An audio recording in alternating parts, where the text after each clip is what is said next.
بسم الله الرحمن الرحیم. اللهم صل علی محمد وعلى آل محمد كما صليت على إبراهيم وعلى آل إبراهيم إنك حميد مجيد وبارك على محمد وعلى آل محمد كما باركت على إبراهيم وعلى آل إبراهيم إنك حميد مجيد. أعوذ بالله من الشيطان الرجيم. إن الله وملائكته يصلون على النبي يا أيها الذين آمنوا صلوا عليه وسلموا تسليما. اللهم صل على محمد وعلى آل محمد كما صليت على إبراهيم وعلى آل إبراهيم إنك حميد مجيد. سلام عرض میکنم خدمت همه شما خوبان، دوستداران، عزیزان بیننده، همراهان همیشگی برنامه سفره دل. الله را شاکریم از اینکه یک بار دیگر هم فرصت خدمت به شما خوبان و عزیزان نصیب گشت در یکی دیگر از برنامه‌های سفره دل. به همراه شما عزیزان و خوبان و مهربانان خواهیم بود و کارشناسان محترم برنامه و موضوعی دیگر و درد دلی دیگر در سفره دلی دیگر به همراه شما خوبان و عزیزان. خوشحالیم از اینکه این فرصت نصیب شد تا در داخل استودیو میزبان جناب مولانا مجیب الرحمن انصاری عزیز باشیم و همچنین انشاءالله از خلال اسکایپ جناب دکتر نور محمد عمرای عزیز هم با ما در موضوع امروز مشارکت خواهند داشت. من در ابتدا به نمایندگی از شما عزیزان و از طرف خودم به خدمت جناب مولانا مجیب الرحمن انصاری عزیز عرض سلام دارم و ادب و احترام و خیر مقدم میگم حضور شما جناب مولانا در این استودیو. تشکر. ما هم خدمت شما جناب استاد بزرگوار استاد فضل الحق سلیمانی حفظه الله و خدمت همه بینندگان عزیز و گرامی عرض سلام و ادب و احترام دارم. بسیار خوش آمدید جناب مولانا. همچنین جناب دکتر نور محمد عمرای عزیز هم همراه ما هستند و سلام گرم خودم رو جناب دکتر از طرف خودم و به نمایندگی از بینندگان عزیز و از طرف جناب مولانا خدمت شما عرضه می‌دارم. بنده هم عرض سلام و ادب و وقت بخیر دارم خدمت شما سلیمانی عزیز و بزرگوار و خدمت استاد بزرگوارم جناب حضرت مولانا انصاری عزیز و همچنین خدمت تک تک نوجوانها و جوانهای پرذوق و شوق وصال حق که و اینکه این فرصت رو در اختیار بنده گذاشتید بر من منت نهادید و عرض ادب و سلام دارم خدمت تمامی بینندگان عزیز هر جای دنیا که هستید. همیشه در پناه خداوند مؤمنانی صادق و راستین و خوشبخت باشید. بسیار خوشحالیم از اینکه در خدمت شما هستیم و عزیزان دیگری که در این برنامه همیشه افتخار میدن و همراه ما هستند. حتما بسیاری از عزیزان در این چند روز در جریان آنچه که به دست یک عده از مدعیان دروغین حقوق بشر، به دست یک عده از کسانی که به هر حال فریاد بشر دوستی و فریاد آزادی خواهی اونها گوش دیگر بشر رو کر کرده، اما در حقیقت خودشون جنایتکارانی بیش نیستند، در جریان آنچه که در قالب تحت نام آزادی بیان اهانت هایی که به سردار کائنات، سردار فرزندان عالم، فرزندان آدم علیه السلام و گل سر سبد هستی محمد مصطفی صلی الله علیه و سلم در کشور فرانسه اتفاق افتاده در جریانش هستید. من در ابتدا دوست دارم جناب مولانا در این باب اگر شما صحبتی دارید قبل از اینکه به اصل موضوع برنامه بپردازیم و بینندگان عزیز داشته باشید تا انشاءالله باز برگردیم سر اصل. الحمد لله رب العالمين والصلاة والسلام على رسوله محمد وعلى آله وأصحابه ومن تبعهم بإحسان إلى يوم الدين. قال الله تبارك وتعالى في القرآن العظيم فأعوذ بالله من الشيطان الرجيم ورفعنا لك ذكرك صدق الله العظيم. براستی هم قبل از این که ما به اصل موضوع اشاره کنیم، واقعات و موضوعات دلخراشی که در طی این روزها خصوصا در طی این هفته که قلوب همه امت اسلامی جریحه دار ساخته. مسئله همان کاریکاتورهایی که در سالهای گذشته هم تکرار شده بود و باز هم دشمن تکرار کرده، قلوب همه امت اسلامی جریحه دار ساخته. نه تنها ما بلکه که همه امت اسلامی ای حرکت حکومت فرانسه و حکومتی که با سیاست های دوگانه خود که به خاطر 12 نفر که از او کشته شده امروز همه سر و صدا برای انداخته و همه او جنایاتی که حکومت فرانسه در گذشته کرده و الان میکنه اینها را فراموش کرده خودش. حکومت فرانسه جنایاتی که وقتی که نگاه میکنیم نسبت به آفریقای جنوبی که قبلا کرد که بین مسلمان ها و مسیحی ها وقتی که جنگ رخ میده و اتفاقی میفته و میای سخت در کنار مسیحیان خود استاده میشه و مسلمان ها سرکوب میکنه. و همچنین الان در افغانستان نقش حکومت فرانسه میبینیم برای که روزانه شاید 10 نفر به خاک و خون کشیده بشه. جنایاتی که حکومت فرانسه در عراق کرده و الان انجام میده و سکوت ای حکومت فرانسه نسبت به مردم مظلوم سوریه که هر روز کشته داده و کشته میده و چقدر طفلان معصوم او سرزمین به خاک و خون کشیده شدن و در قبال سوریه سکوت اختیار کرده. و همچنین اگر نگاهی به گذشته تر بندازیم جنایاتی که در الجزایر کرد که کشته های بیخی نسل کشی کرد، کشته های و بالاتر از میلیون قرار گرفت، یعنی بیش از 1.5 میلیون انسان به خاک و خون کشید. و جنایات دیگری که در هر گوشه ای از دنیا انجام داده و انجام میده. همه جنایات حکومت فرانسه همه مسلمان ها و من خود شخصا از طریق این منبر حق محکوم نموده.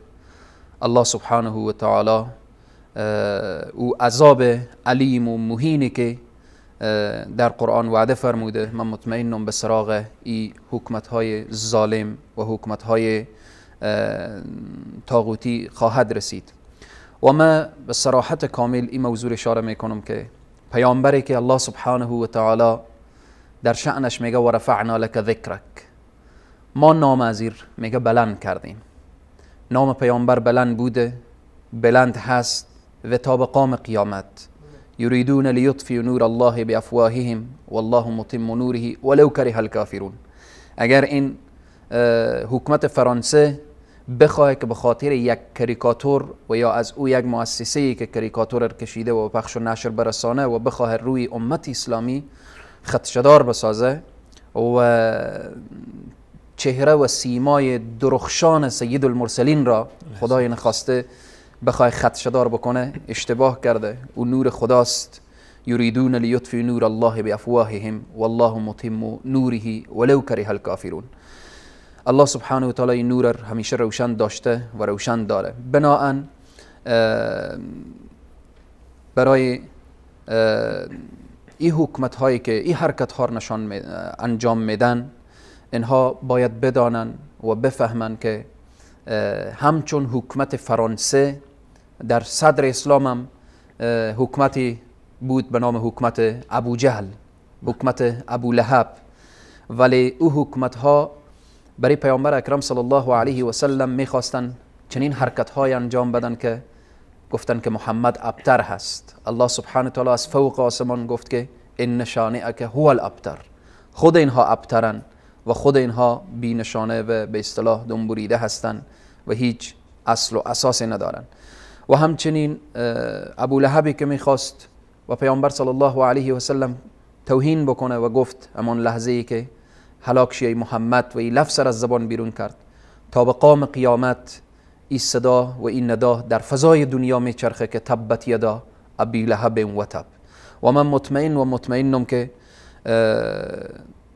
سربازان جناب محمد رسول الله صلی الله علیه و سلم و شاگردان این مکتب یقینا به جای خود نخواهد شیشت. از رسول الله صلی الله علیه و سلم دفاع میکنند در هر گوشه‌ای که از دنیا قرار داشته باشند و ما به او اشخاصی که توهین کردن به اونها نفرین میفرستم و اشخاصی که در این راستا چی از طریق رسانه، چی از طریق قلم، چی از طریق جانی و مالی خلاصه به دفاع از رسول الله صلی الله علیه و سلم حرکت کردن، الله سبحانه و تعالی برای ایشان سعادتمندی دنیا و آخرت و بهشت برین نصیب بگردانه. باید در ابتدا یک سلامی من خدمت جناب استاد بزرگوار عزیز خود می داشتم، برای که چون موضوع بسیار مهمه که بحث توهینی که به رسول الله صلی الله علیه و سلم شده بود ذهن و فکر من مشوش ساخت. یک سلام خاص خدمت استاد عزیز و گرامی جناب حضرت مولانا دکتر عمرای عزیز و گرامی دارم که الله سبحانه و تعالی ایشان را همیشه با عزت و سرفراز سربلند داشته باشه. آمین. جناب دکتر حضرت مولانا سلام مجدد داشتن خدمت شما. من دوست دارم در این باب اگر شما هم فرمایشاتی دارید بفرمایید تا انشالله بعدش باز در خدمت شما باشیم با اصل ماست. بسم الله الرحمن الرحیم. الحمد لله و صلاة و سلام علی حبیبنا رسول الله و علی آله و صحبه و من والاه.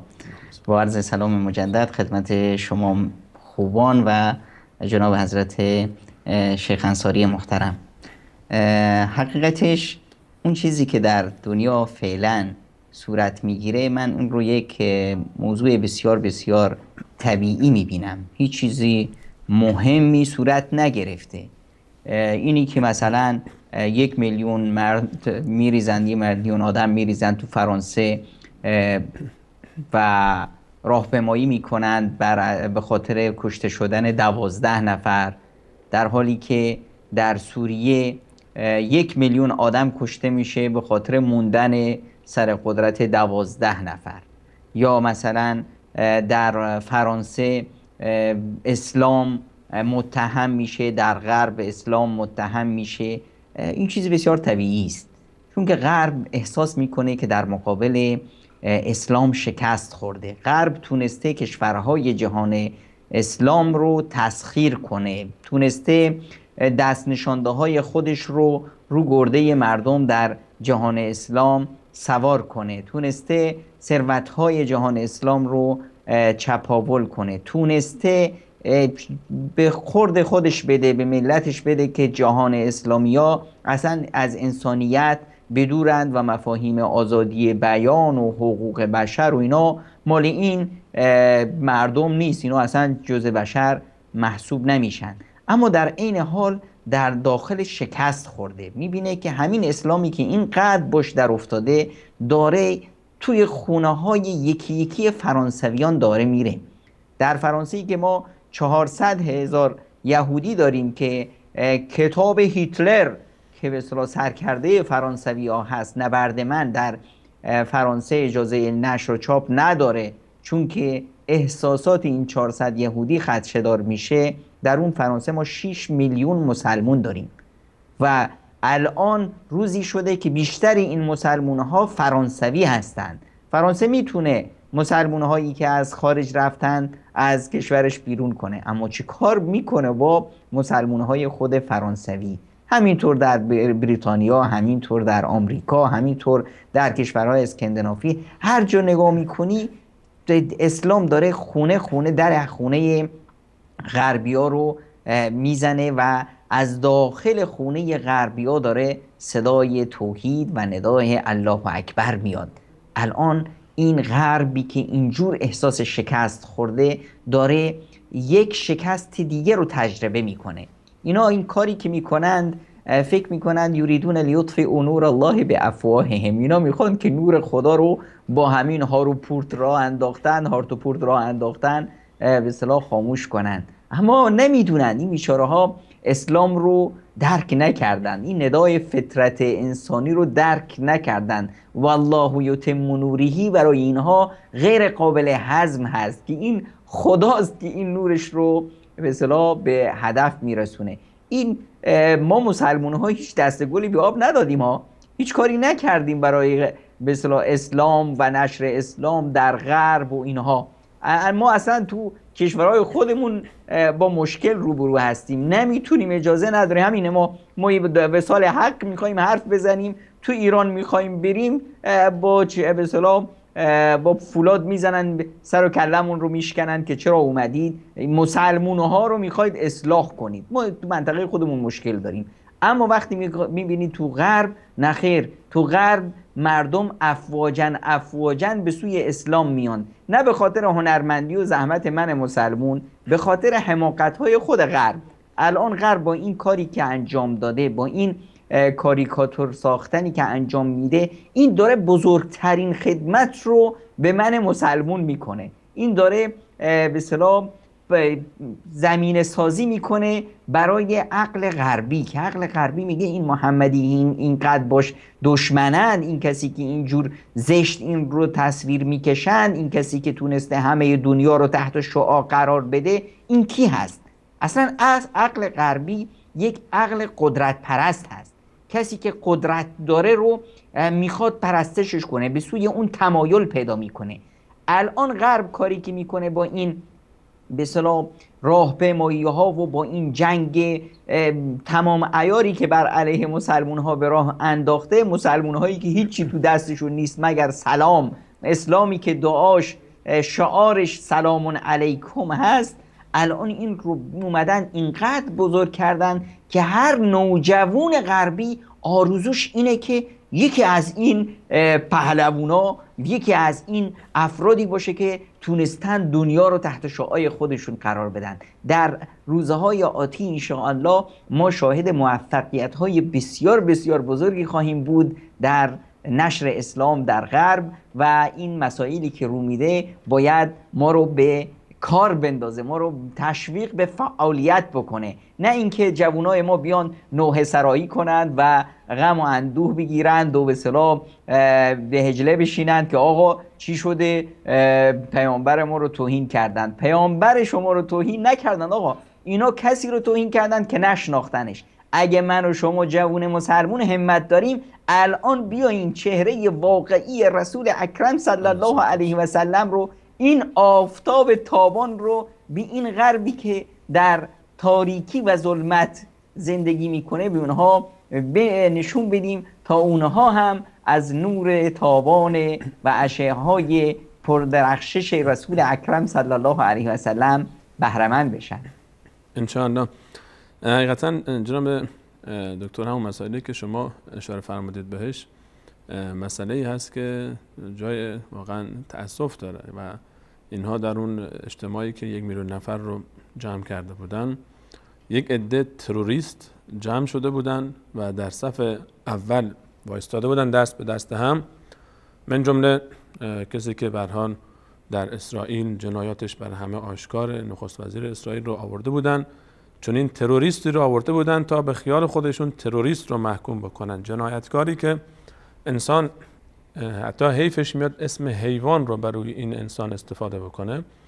اون جنایتکاری که در غزه هنوز خون شهدای غزه، خون کودکان، خون زنان هنوز خشک نشده بر ساحل غزه، بر اون سرزمین پاک، این جنایتکار اومده بود در کنار جنایتکاران دیگری که اون رو دعوت کرده بودن تا بیان بگن که ما مخالف ترور هستیم، مخالف تروریست هستیم. دیگه هر انسان عاقلی شعر اینها رو میشناسه. یک میان برنامه کوتاه به همراه شما عزیزان میبینیم، برمیگردیم ان شاءالله باز موضوعی رو با شما عزیزان شروع خواهیم کرد که واقعا نیاز داریم به این موضوع بیشتر توجه بکنیم. همچنان با ما باشید.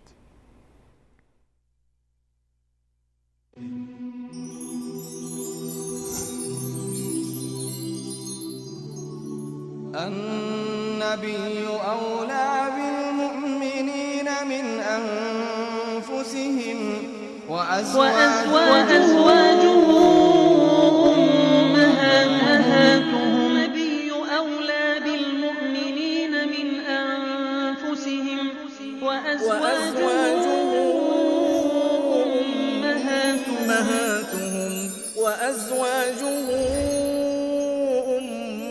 أمهاتهم أمهاتهم.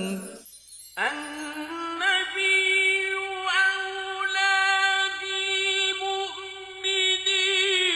من أنفسهم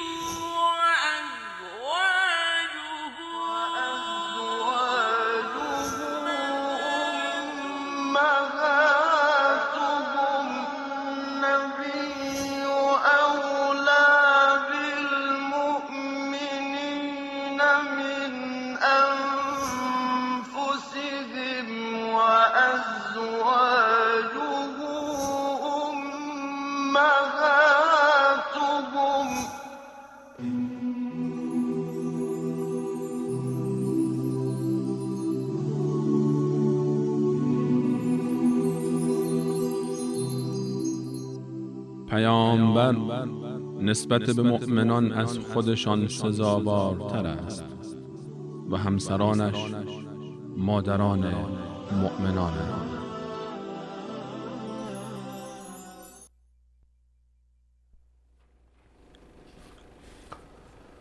بله، سلام مجدد خدمت همه شما خوبان و عزیزان. همچنان با شما هستیم با موضوع برنامه امروز. در همچین شرایطی، در این زندگی، در این وضعیتی که ما پشت سر میگذاریم در این دنیا، چیکار باید کرد؟ در این دنیایی که از یک طرف به هر حال خیلی ها مینالن از مصیبت ها، از مشکلات، از سختی ها، از وضعیت سخت معیشتی، از دغدغه ها، از نگرانی ها، از دلهره ها. در این دنیا یک انسان مسلمان چگونه میتونه به نحوی زندگی بکنه، یا به تعبیر ساده‌تر چگونه زندگی بکنه که از فرصتی که در اختیار داره بهتر استفاده بکنه و به تعبیر خودمونی‌تر و ساده‌تر لذت ببره از زندگیش. لذت بردن در دنیا از یک زندگی، از زندگی که انسان مسلمان داره. انسان هم مسلمان باشه و هم زندگی براش قشنگ باشه، لذت ببره از زندگیش. امروز میخوایم با شما درباره این موضوع صحبت بکنیم که چطور از زندگی لذت ببریم. شاید در ظاهر بین قسمت اول برنامه و قسمت دوم برنامه ارتباطی نباشه، اما ارتباط بسیار زیادی وجود داره بین اون دوتا موضوع. ما طبیعت دنیا همین. دنیا به هر حال همونجوری که الله متعال فرمود ولنبلونکم بشیء من الخوف والجوع و نقص من الاموال والانفس والثمرات. ما در دنیا حتما شما را آزمایش میکنیم با چیزی از ترس، با چیزی از کمی در مال دنیا، با آزمایش در مال، در جان. و دنیا محل آزمایش است و محل سختی هاست. چطور میشه با وجود پذیرش این مقدمه در همچین فضایی از زندگی انسان مسلمان لذت ببره؟ چگونه میتونیم از زندگیمون لذت ببریم؟ و آیا اصلا لذتی در زندگی وجود داره؟ جناب دکتر، جواب این سوال رو دوست دارم از شما بشنوم. آیا اصلا در دنیا لذتی وجود داره که ما بخوایم از زندگی لذت ببریم؟ بسم الله الرحمن الرحیم. بله، واقعا در دنیا اصلا جای لذت بردنه. دنیا خداوند متعال ما رو آفریده برای چی؟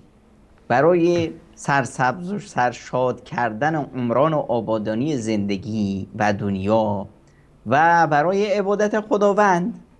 و همه اینها لذته. اصلا در فطرت انسانی است که لذت ببره از زندگیش، لذت ببره از ازدواج، از کار، از سفر، از درس خوندن، از غذا خوردن، از صحت و سلامتیش. مگه نه اینه که خداوند متعال میفرماید زین للناس حب الشهوات من النساء والبنین والقناطیر المقنطرة من الذهب والفضة والخیل المسومة والانعام والحرث.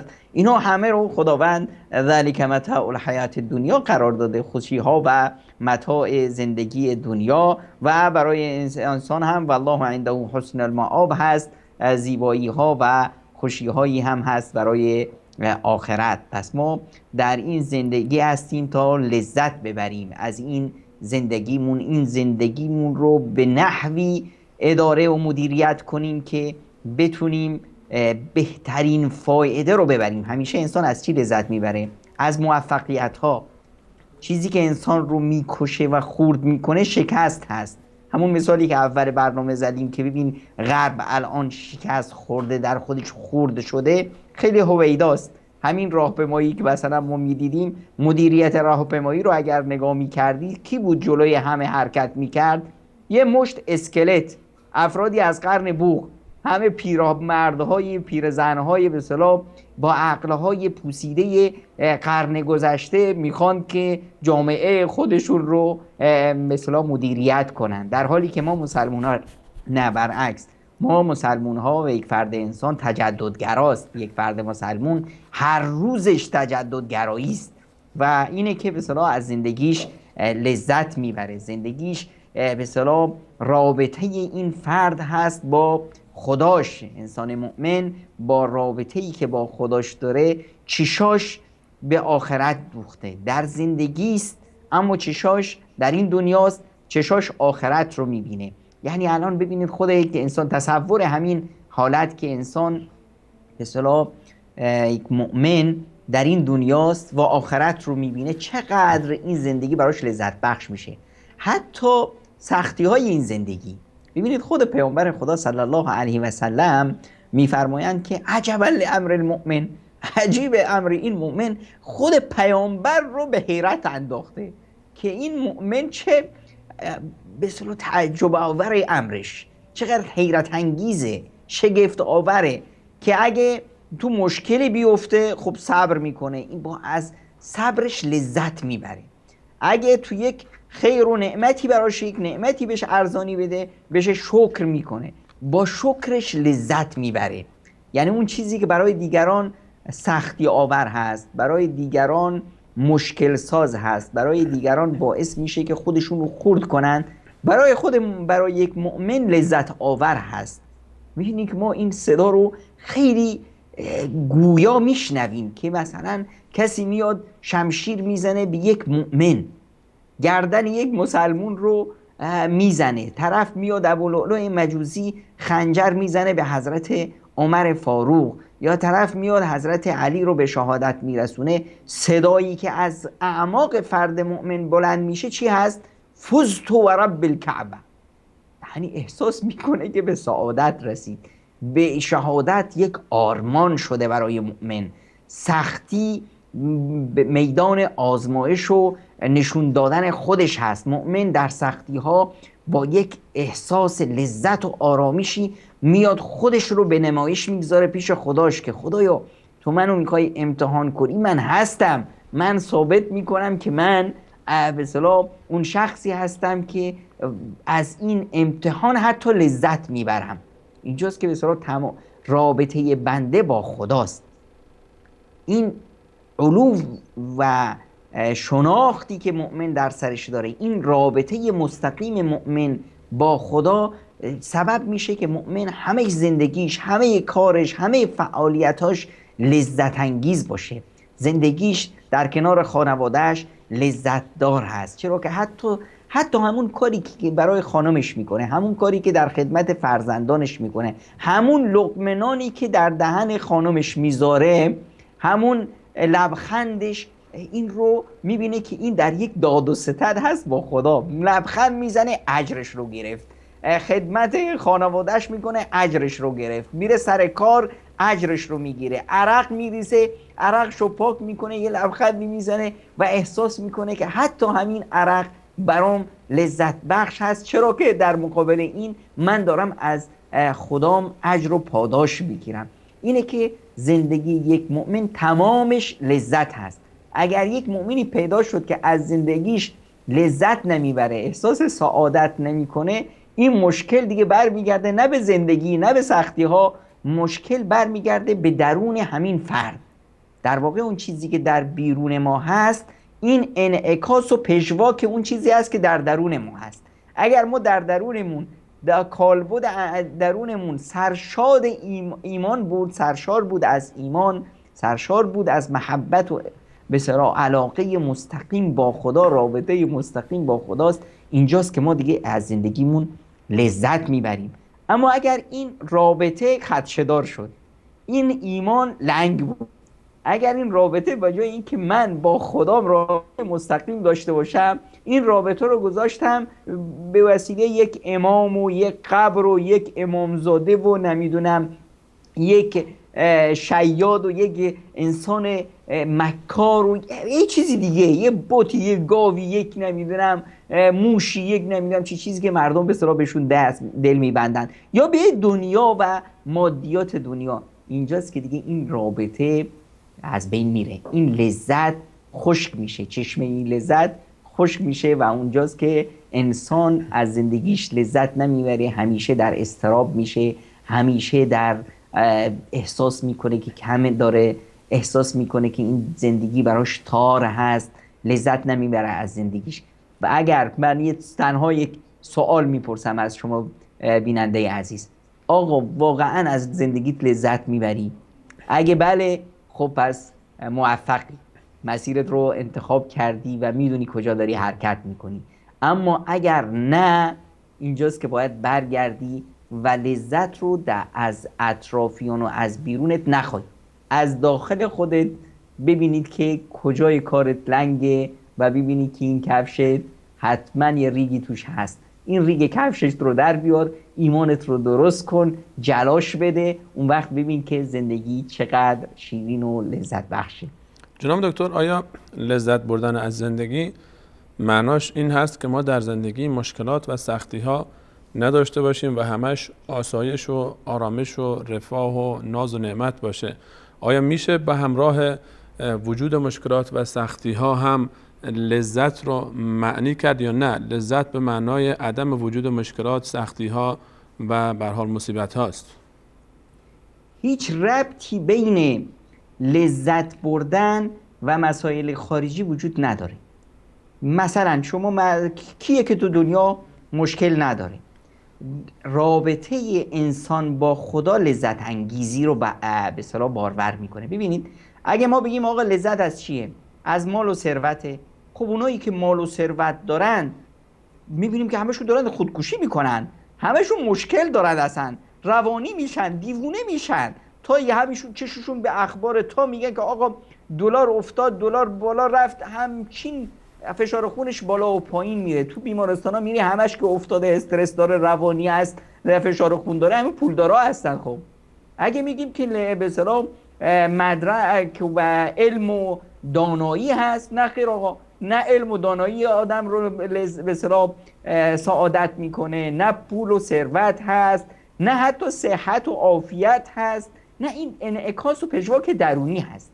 وقتی ما میریم مثلا به یک روستای پسمانده در به کوههای نمیدونم ناشناخته افغانستان یا بلوچستان، میریم یه پیرزنی رو اونجا میبینیم که یه پیازی جلوش هست و یه تکه نون خشکی و همچین با مشتش میزنه میفته به جون این پیاز و تیکه پارش میکنه و میخوره. وقتی ازش میپرسی که آقا شما چیزی تو زندگیت کم داری؟ میگه نه، خیلی خوشحال هست، قبراق هست، سرحال هست، داره از زندگیش لذت میبره، از اون دارایی و از اون واقعیتی که توش هست لذت میبره. البته این به این معنا نیست که ما همون چیزی که داریم خب تو همون لاک خودمون باشیم و خوش باشیم، فقط نه، همیشه بارور میکنه خودش رو، همیشه به پیش ببریم.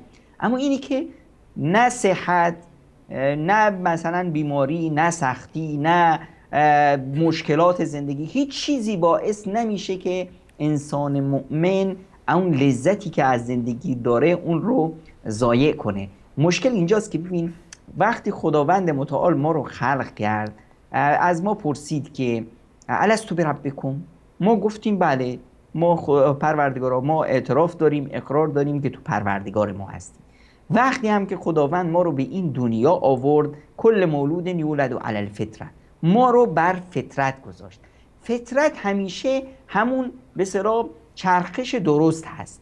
هر چه که من از این فطرت و از این چرخش درست دور بشم، مثل یه لاستیک ماشین تا به اصطلاح درست میچرخه، تا درست ازش استفاده میشه، خب راست میچرخه، درست کارآمد میده.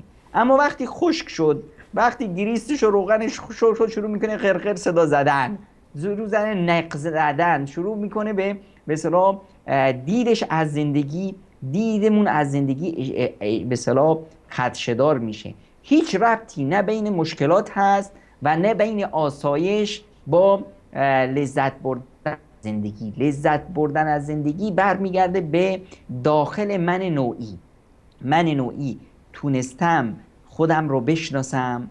اگه من تونستم خودم رو بشناسم، بقیه موضوعات حله. همینی که من بشناسم. ببینید خداوند متعال از ما چی خواسته؟ از ما خواسته که ما خداوند متعال رو عبادتش کنیم. بیش از 10 آیه ما داریم که به ما اشاره میکنه، صراحتاً به ما میگه که خداوند رزاق هست، خداوند روزی رسان هست. یه آیه تنها در قرآن داریم بر زبان شیطان که و شیطان یعدکم الفقر، شیطان شما رو از فقر و بدبختی میترسونه. خب ما اومدیم شیطان دروغگو رو که در یک آیه ذکرش اومده این رو قبول کردیم، 10 آیه‌ای که خداوند راستگو، خداوند منان، خالق ما اومده به ما گفته که منم روزی رسان، اونها رو به اصطلاح قبول نکردیم. اینجاست پس مشکل نه مشکل شیطان است، نه مشکل به اصطلاح سختی‌های زندگی. مشکل من نوعی هستم. من نوعی وقتی که شناخت درستی از خودم ندارم، شناخت ویژگی‌های خودم رو حتی نشناختم. پیامبر اکرم صلی الله علیه و سلم می‌فرمایند اعملوا فکل میسر لما خلق له. انجام بدید، کار انجام بدید، فعالیت بکنید، هر یکی از شما برای کاری ساخته شدید. اینی که ما میاییم مثلا نتیجه رو هم نگاه میکنیم. آقا من کار کردم، فعالیت کردم، هیچ نتیجه نداد برام. آقا من به مردم خدمت کردم، فلان کردم، الان تو هچل افتادم، کسی به فکر من نیست، کسی کمکم نمیکنه. آقا چی داری میگی؟ پیامبرانی هستند. پیامبر اکرم صلی الله علیه و سلم از روز قیامت وقتی خبر میده میفرمایند که یأتی یوم القیامة النبی و لیس معه احد. میاد در روز قیامت پیامبرانی میان که هیچ کسی با اونا همراه نیست. حالا این پیامبران قدیم اند، بنی اسرائیلیا.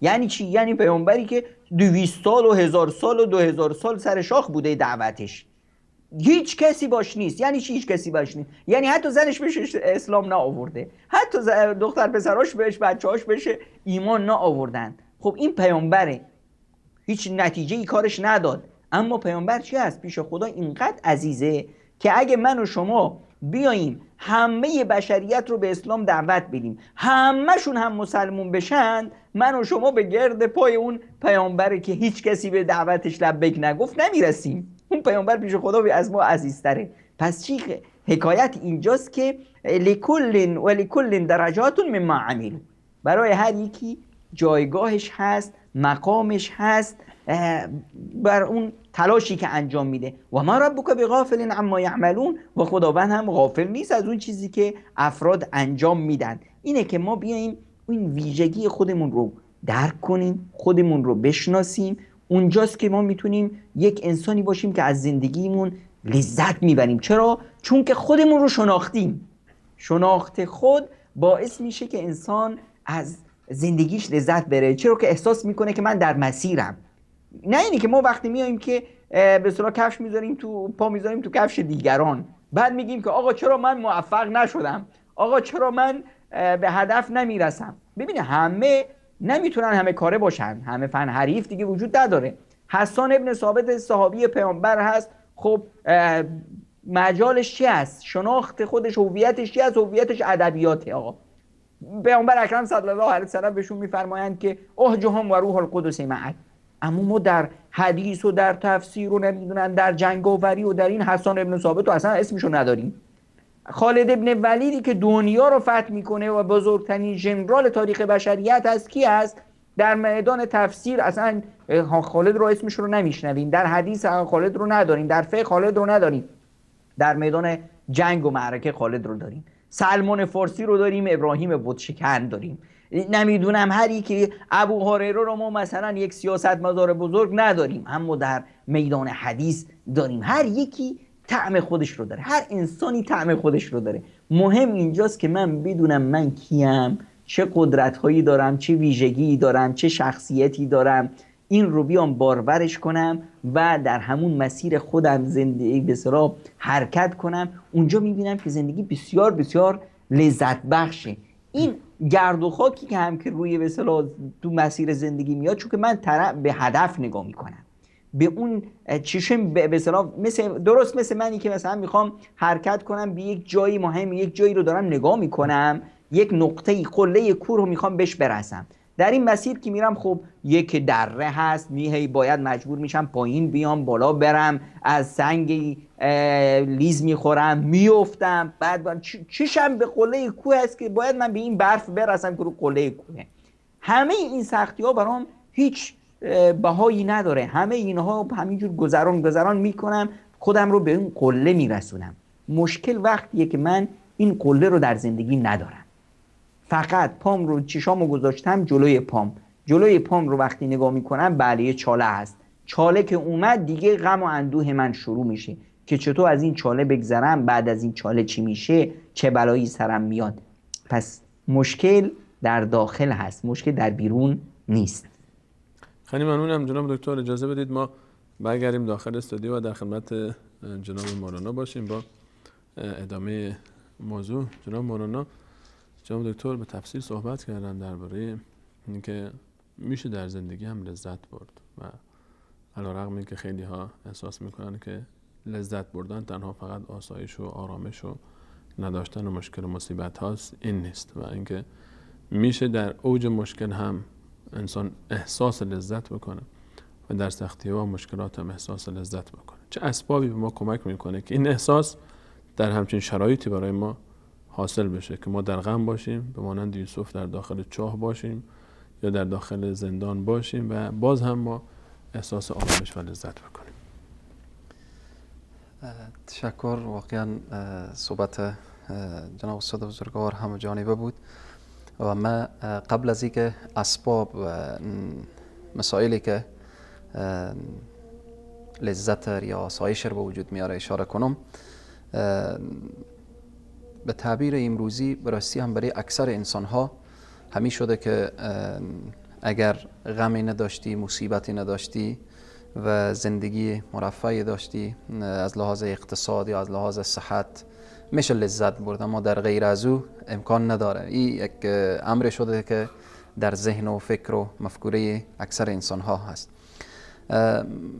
من نمونتاً چند نمونه رو اشاره میکنم و بعداً روی اسباب میاییم.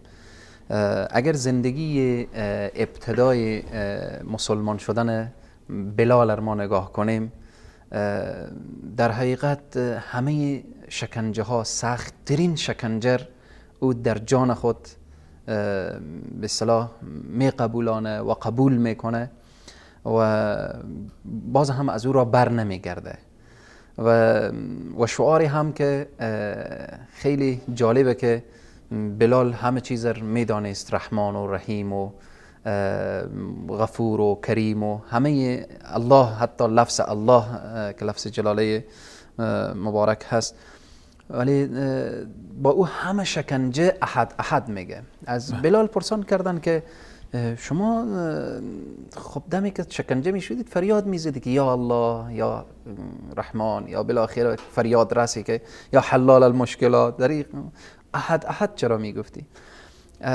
بلال میگه من هر قدر که شکنجه میشدم از جمله احد احد لذت میبردم. همه خستگی ها رفع میشد، همه دردها، همه اینها.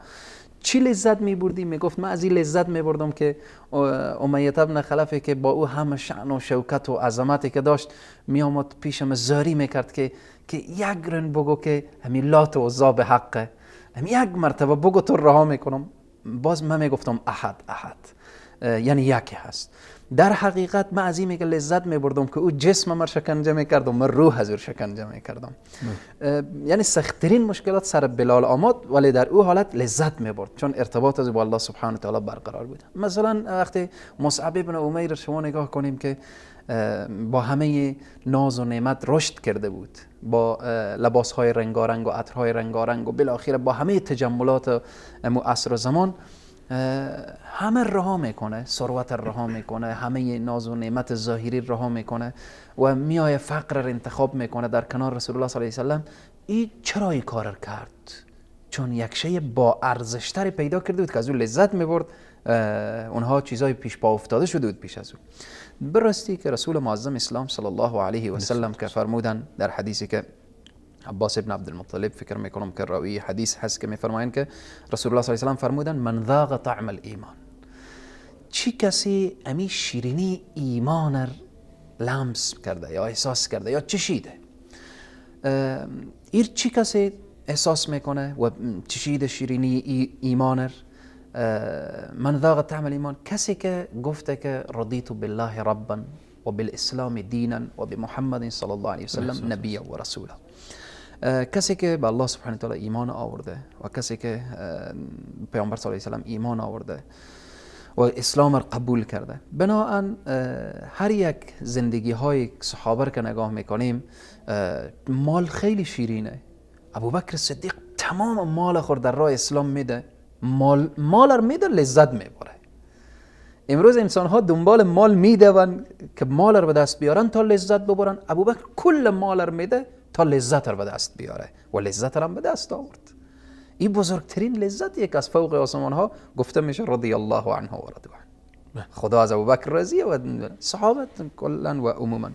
بنابراین امروز متاسفانه جامعه ما و مردم ما که چگونه لذت را به دست بیارن و از زندگی چگونه لذت ببرن فکر میکنیم که فقط بریم تفریح و یک شب با ساز و موسیقی و با لهو و لعب و با رقص و پایکوبی و با اینها همه سپری بشه لذت. حتی بدبختای شاید باشن که حرکت بکنیم بریم در یک کشوری به طرف فسق و فجور و فساد، اینا بریم چند روزی کیف کنیم لذت ببریم. در حقیقت همه اونها لذت نیه و ذلت هست. من فقط اسبابی که ما چگونه میتوانیم یک زندگی با لذت بگردانیم به طور خلاصه و فشرده هر چیزی اسباب داره. اسباب به دست آوردن لذت در زندگی چیه؟ اول اینه که زندگی ما در پرتو قرآن و احادیث گوهربار نبی کریم صلی الله علیه و سلم باشه. یک زندگی ایمانی. ما نمیتونیم امروز وقتی در دنیا میبینیم اشخاصی که ایمان نداره به هیچ عنوانی نمیتونیم ما برای از او آرامش بدیم. برای اینکه هر قدر سرمایه داشته باشه، قدرت داشته باشه و بالاخره همه اینها، اما شرط اول و شروط اول که زندگی لذت بخش میکنه در پرتو قرآن و احادیث. حالا توصیه های قرآن و احادیث چیه که بیشتر و بیشترتر ما به لذت برسیم، ما به آرامش برسیم، ما از زندگی لذت ببریم؟ اینه که ذکر الله سبحانه و تعالی، یاد الله تعالی. قرآن میفرماید یا ایها الذین آمنوا اذکروا الله ذکرا کثیرا وسبحوه بکرة و اصیلا. یعنی ذکر خدا رو زیاد بکن و همچنین صبح و شام که داری آمد، یعنی 24 ساعت به یاد خدا و به ذکر الله سبحانه و تعالی باش. و شاید هم وقتی که سوال میشه که 24 ساعت ذکر خدا، یاد خدا، در این طریق کسی آمد به محضر سیدنا علی ابن ابی طالب پرسان کرد، گفت که شما پروردگار عالم، یعنی غیر مسلمان بود، آمد پرسان کرد که خدای خور، الله خور، معبود خور، شبانه روز چند ساعت عبادت میکنی؟ سیدنا علی کرم الله وجهه فرمودن که ما پروردگار عالم 24 ساعت عبادت میکنیم. گفت عجب، شما 24 ساعت مگر غذا نمیخوریم، مگر خواب نمیشیم، مگر بالاخره استراحت نمیکنیم؟ سیدنا علی کرم الله وجهه فرمودن که بله، ما وقتی که میخوابیم به این نیت میخوابیم که لحظات رو بخوابیم، فکرم آرام بشه که فردا وقتی میریم سر کار کسی فریب ندیم، بازی ندیم و بالاخره با فکر راحت کسی از دست و زبان ما آزار و اذیت نبینه. پس به این نیت میخوابیم، خواب ما عبادت هست. بیدار که میشیم غذا میخوریم، غذا رو به این نیت میخوریم که وجود ما قوت و انرژی داشته باشه، ما پروردگار عالم رو بتونیم سجده کرده، با بندگان الله سبحانه و تعالی وقتی حرف میزنیم حرف زده بتونیم. بنابراین نیت ما در خواب شدن، در غذا خوردن، حتی به مصداق و حدیثی که پیامبر اکرم صلی الله علیه و سلم که فرمودن که کسی که با زنان منکوحه خود نزدیک میشه برای از او اجر و پاداش داده میشه. صحابه عرض کرد یا رسول الله، در این عرصه هم ثواب داده میشه؟ این یک لذت زندگی هست، اطفای شهوت. بله.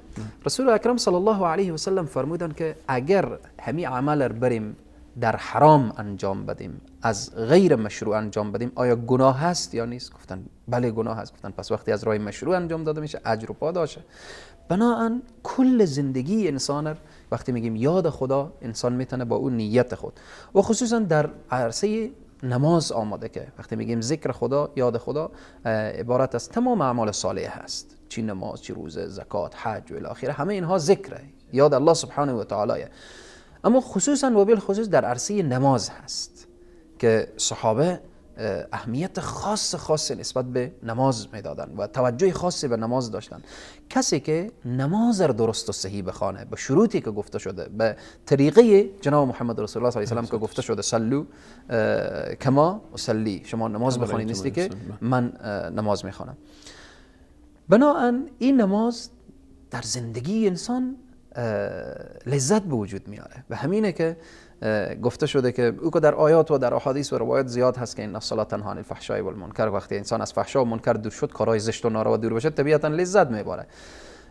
میگه که نقش معکوسی نگین از سجده گردد درست، سرنوشت واژگون را راست میسازد نماز. یعنی کل مشکلات انسان را نماز حل میکنه. استعینوا بالصبر و الصلاة گفته شده. چه سری در نماز هست جناب مولانا که نماز انقدر تاکید در اون هست و برای آرامش بنده روزی 5 بار، یعنی مسئله هست که به هر حال بیشتر از بقیه تاکید شده روش. چه سری هست در آرامش در نماز؟ اگر ما اسرار نماز را بیان بکنیم که او که یک بحث طولانی میخواد، فقط به طور مختصر همینه که هدف از زندگی انسان را که خوشبخت میکنه و با لذت میکنه توحید و ارتباط با الله هست. نماز هم با جمله الله شروع میشه، با جمله الله ختم میشه. الله اکبر، السلام علیکم و رحمت الله. الله اول، الله آخر. پس از ابتدا تا انتها انسان مصروفه. حتی شما مسئله روزه نگاه کنیم، انسان روزه داره، در اثنای روزه میتونه با یکی دیگه هم ارتباط بگیره. کجا میری، چی میخوای، کجا میری، در دکان نشسته. حتی مسئله حج میبینیم در مسیر منا و عرفات مزدلفه، با یک دوست خو آشنای سلام علیک گفته و اختلاط کرده با هم روانه. در مسئله نماز با مجردی که میگه الله، یعنی دیگه همه مستغرق الله سبحانه و تعالی. شما ببینیم کلا ارتباط اکل، شرب، حرف زدن، فقط ارتباط با الله سبحانه و تعالی. این رمزیه که یعنی ما میتونیم بگیم که نماز همون شماره خاص پروردگار عالمه که انسان دیگه ملاقات خصوصیه. از ابتدا حتی شما ببینیم در الله اکبر که شروع میکنه الله اکبر، در ابتدا توصیف پروردگار عالم، سوره فاتحه حمد پروردگار عالم، باز هم توصیف پروردگار، باز هم اقرار، خاص طور میپرستم، خاص از تو یاری میخوام. تمام عرصه ها خلاصه این یک ارتباط خاص با الله سبحانه و تعالی که انسان وقتی که به مشکل میخوره، چرا گفته نشده اگرچه روزه هم هست، حج هم هست، اما گفته شده استعینوا بالصبر و الصلاة. به خاطر چی؟ یعنی از تمام اشیای دنیوی، حتی از مسائل حلال دست بکش، بیا خاص توجه به الله سبحانه و تعالی بکن. الله سبحانه و تعالی حرف تو رو میشنوه، الله سبحانه و تعالی مشکل تو رو حل میکنه.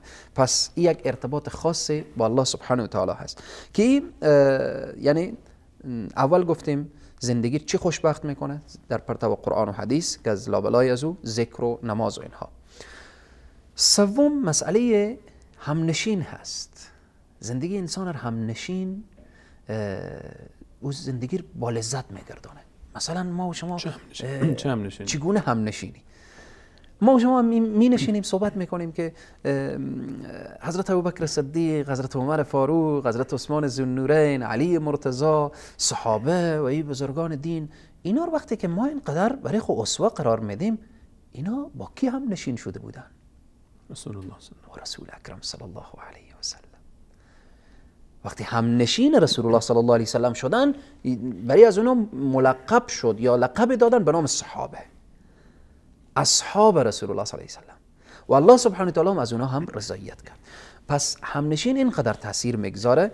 و مثلا همنشین سو، شما ببینید قرآن عظیم الشان اشاره میکنه که اشخاصی که همنشین سو دارن در روز قیامت به فریاد میافتن، به ندامت و پشیمانی میافتن که یا ویلتا لیتنی لم اتخذ فلانا خلیلا، کاش که فلانی دوست من نمی بود. من مطمئنم که اونهایی که به دنبال ابو جهل و ابو لهب رفتن و دوستی از اونها رو انتخاب کردن، این فریاد در حشر میزنن. پس یکی از راههایی که زندگی انسان رو با لذت میگردانه همنشین خوب. ولی از این که مسائل همنشین ما بیان میکنیم، خب درسته افراد صالح افراد نیک، نشستن با علما، با اهل زهد و تقوا و پرهیزگاری. ولی چون زندگی، بحث ما از اینه که ما چگونه زندگی خود به اصطلاح با لذت بگردانیم و از زندگی استفاده درست و صحیح بنماییم، میم در همین عصر مثلا زن و شوهر داری، اینا دو هم نشینن و رسول اکرم صلی الله علیه و سلم در این عرصه که حتی دعا کردن کسی که همنشین دیندار رو بخواه انتخاب میکنه. مثلا فرمودن تنکح المرأة لاربع، لمالها و لجمالها و لحسبها. اینا هم که انتخاب بکنه شخص، یک زن سرمایه داره با نسب، با حسن و جمال، اشکال شرعی نداره، اما امتیازی که کسی که یک همنشین دیندار بخواه انتخاب میکنه شامل دعای رسول الله میشه که فظفر بذات الدین، یعنی کامیاب باد، رستگار باد او انسانی که یه همنشین بخواه انتخاب کرده. اما اگر دیگران انتخاب کرد تربت یداک، یعنی دیگه خیلی به سراغ خوشبختی نمیره، یعنی از زندگی لذت نمیبره. رسول الله صلی الله علیه و سلم فرمودن لذت زندگی کدام زن و شوهر میبرن؟ زن و شوهری که مسائل دین را انتخاب کردن. و این چیز واضح و مسلمیه که هر جوان، هر پسر مسلمانی که رفته یک دختر مسلمان را انتخاب کرده و هر دختر مسلمانی که یک شوهر مسلمان را انتخاب کرده، یک پسر مسلمان را انتخاب کرده، از زندگی لذت بردن و لذت میبرن و ثمره نتیجه و زندگی از اونها هم خیلی نتیجه خوب و مثبت و اولاد صالح و که اولاد اینا مصدر خدمت به جامعه و اینها شدن. پس این مسئله همنشین هست که حتی جوانهایی که در بازار زندگی میکنن، جوانهایی که پسرن، دخترن، اگر همنشین خوب داشته باشن از زندگی لذت میبرن. اگر همنشین، خدای نخواسته همنشین بد باشه، بر علاوه که لذت نمیبرن دوچار مشکلات و اینها میشن. پس از اسباب به وجود آمدن لذت در زندگی انسان همنشین با انسانهای خوب و شایسته و انسانهای صالح. چهارم از اسبابی که زندگی ما میتونیم از زندگی لذت ببریم، دنیا به اندازه کافی، به دست آوردن دنیا، در طلب دنیا به اندازه کافی. چگونه به اندازه کافی؟ ما در دنیا نیامدیم که هم و غم ما دنیا باشه و ما این دنیایی که میبینیم اینا را الله سبحانه و تعالی در خدمت ما انسانها قرار داده. مثلا ما نباید در خدمتی باشیم، ما نباید که اینقدر محبت این دنیا در قلب ما جا گرفته باشه که فکر بکنیم که ما دیگه در همین دنیا برای همیش هستیم و برای همیش باقی میمانیم. نه، رسول الله صلی الله علیه و سلم فرمودن که عابر السبیل، ما مثل که یک مسافری از جای میای و پس عبور میکنیم و در دنیا چنین زندگی. ما مثلا این مسئله رو واضح تر بگم، ما بعضی اشیای دنیوی به خدمت خود قرار ندادیم، خود در خدمت اشیای دنیا قرار دادیم، ما خادم شدیم. عوضی که اونها مثلا اسباب میبینیم که یک شخص در خانه خود گرفته که شاید در طول عمر هم از او استفاده کرده نتونه، ولی هر روز خود از او که خیر زن و بچه و فرزند درم انداخته که هر روز اینا رو صافی بزنیم و بلند بچینیم و طاقه ها بچینیم و بلوریا بچینیم و مرتب کنیم.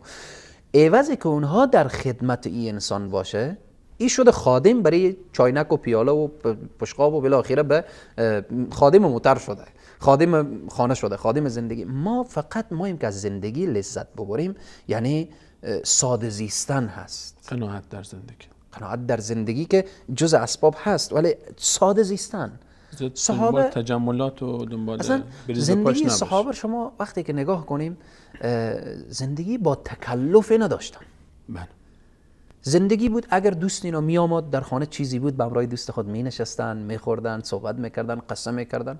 من جناب استاد سلیمانی عزیز یادم از یک خاطره آمد، چون در اینجا گفتیم که دنیا به اندازه یا تجملات اینا، جای یکی از اقوام و خویشاوندان بودیم که یک سفره بسیار مجلل انداخته بود دیگه، عرف و عادت های عجیب و غریب. این سفره‌ای که شاید 10-12-20 رقم خوراکه پخته کرده بود و گذاشته بود و من جمعی که نشسته بودن، من در اونجا گفتم که میفهمیم که این دسترخوان هم با ما صحبت میکنه. گفتم تنهایی نیه که یک خطیب مسکین بالاشه با منبر وعظ و نصیحت کنه و تبلیغ کنه، همین دسترخوان فیلی، همین سفره‌ای که هموار شده، همین غذایی که تهیه شده، گفتم با ما حرف داره. همه گفتن چی میگی؟ گفتم نمیشنوی چی میگه؟ باید صدای از شما بشنویم. گفتن که چی میگه؟ گفتم این دسترخوان میگه که این غذا را که خوردیم تا سال دیگه شما را به این خانه نبینم. نمیتونیم هر روز 12 هر روز دیگه به این خانه دیگه هر روز نیاییم. این دسترخوان به ما این صحبت داره که دیگه این دفعه که نوانن خوردیم تا سال بعد 12 ماه بعد 12 ماه بعد چون 12 مدل غذا گذاشته. امروز انا همین تجملات، همین تکلفات، همین مسائلیه که ما چکار کرده؟ ما لذت از زندگی ما گرفته. ما لذت نمیبریم. به خاطر چی؟ چون دنیا به اندازه کافی ما فکر میکنیم این کافی نیه. به خاطر که اگه یک قسم غذا ما برای مهمان خود ببریم، 2 قسم غذا به اندازه مهمان خود ببریم، اگر هر چی که به اندازه توان کسی داشته باشه که بحث جدایی، اما میمونه که ما خور به تکلیف بندازیم، هم موقع ما دنیا باشه، شب و روز تلاش بکنیم، زن و بچه فراموش کنیم که ما دنیا رو به دست میاریم، در حقیقت ما لذت زندگی از دست دادیم. همچنین مسئله تقسیم اوقات منظمه. لذت زندگی کسی میبره و دست میاره که تقسیم اوقات منظمه داشته باشه. چگونه تقسیم اوقات؟ الله سبحانه تعالی برای ما همه ای آیاتی که نازل شده و پروگرامایی که از جانب الله سبحانه تعالی برای ما داده شده همه درسه. مثلا الله سبحانه تعالی در شبانه روز 5 وقت نماز قرار داده. ابتدای نماز، انتهای نماز، یعنی اول وقت آخر وقت. مسئله روزه سال 1 مرتبه، مثلا نگفته که هر کس هر وقت عرفات رفت ثواب 1 حج داره، نه، در طول سال 1 روز مسمى شده به نام روز عرفات. همه اینها به خاطر چیه؟ عرفات مشخصه، وقت نماز مشخصه، وقت روزه فرض مشخصه، نماز جمعه مشخصه. همه تشخیص اوقات به خاطر اینه که انسان در یک تقسیم اوقات منظم بگرده. چی وقت بخوابه، چی وقت غذا بخوره، چی وقت استراحت کنه و چی وقت دعوت داشته باشه. پس تقسیم اوقات منظم زندگی انسان لذت بخش میکنه. به کارهاش میرسه، همه به کارها میرسه، همه به کارها. و واقعا من با یکی از دوستا برخورد کردم که خیلی جالب بود برای من، خود من شخصا با او، یکی از دوستا در افغانستان، ساعت 5:05 عصر بود که کسی آمد که به دروازه خانه فلانی به تو کار داره. او گفت چی کار داره؟ گفت نسبت به همون معامله‌ای که با شما صورت گرفته ده. گفت برو تو برای فلانی بگو ساعت 8 تا 4 من در دفترم، به مو وقت تایمی که برای معامله من اختصاص دادم، برای تجارت، برای معامله، به همون وقت مراجعه کنه. من وقت خود تقسیم کردم، از فلان ساعت تا فلان ساعت من در خانه‌ام، با اولادایم، با فامیلم، با اینا. ما گفتم سبحان الله که واقعا وقتی که انسان، ولی اون که می‌بینیم بهترین تاجر هست، تجارت خیلی خوبی داره، در تجارت خود موفقه، تربیت اولاد موفقه، در زندگی خود موفقه، و حتی در روحی، جسمی و فکری خود آرامه.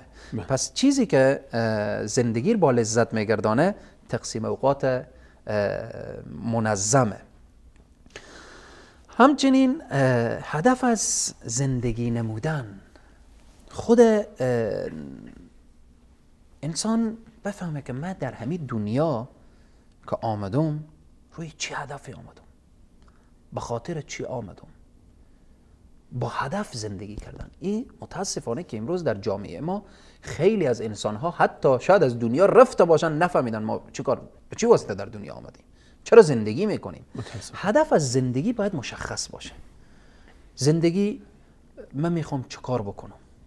حتی در عرصه درس و تحصیل بسیاری از دوستان میبینیم صنف 12 مکتب و مدرسه هستن، بعد میگیم که میخوای در آینده چی بشی؟ میگه نمیدانم، نمیفهمم.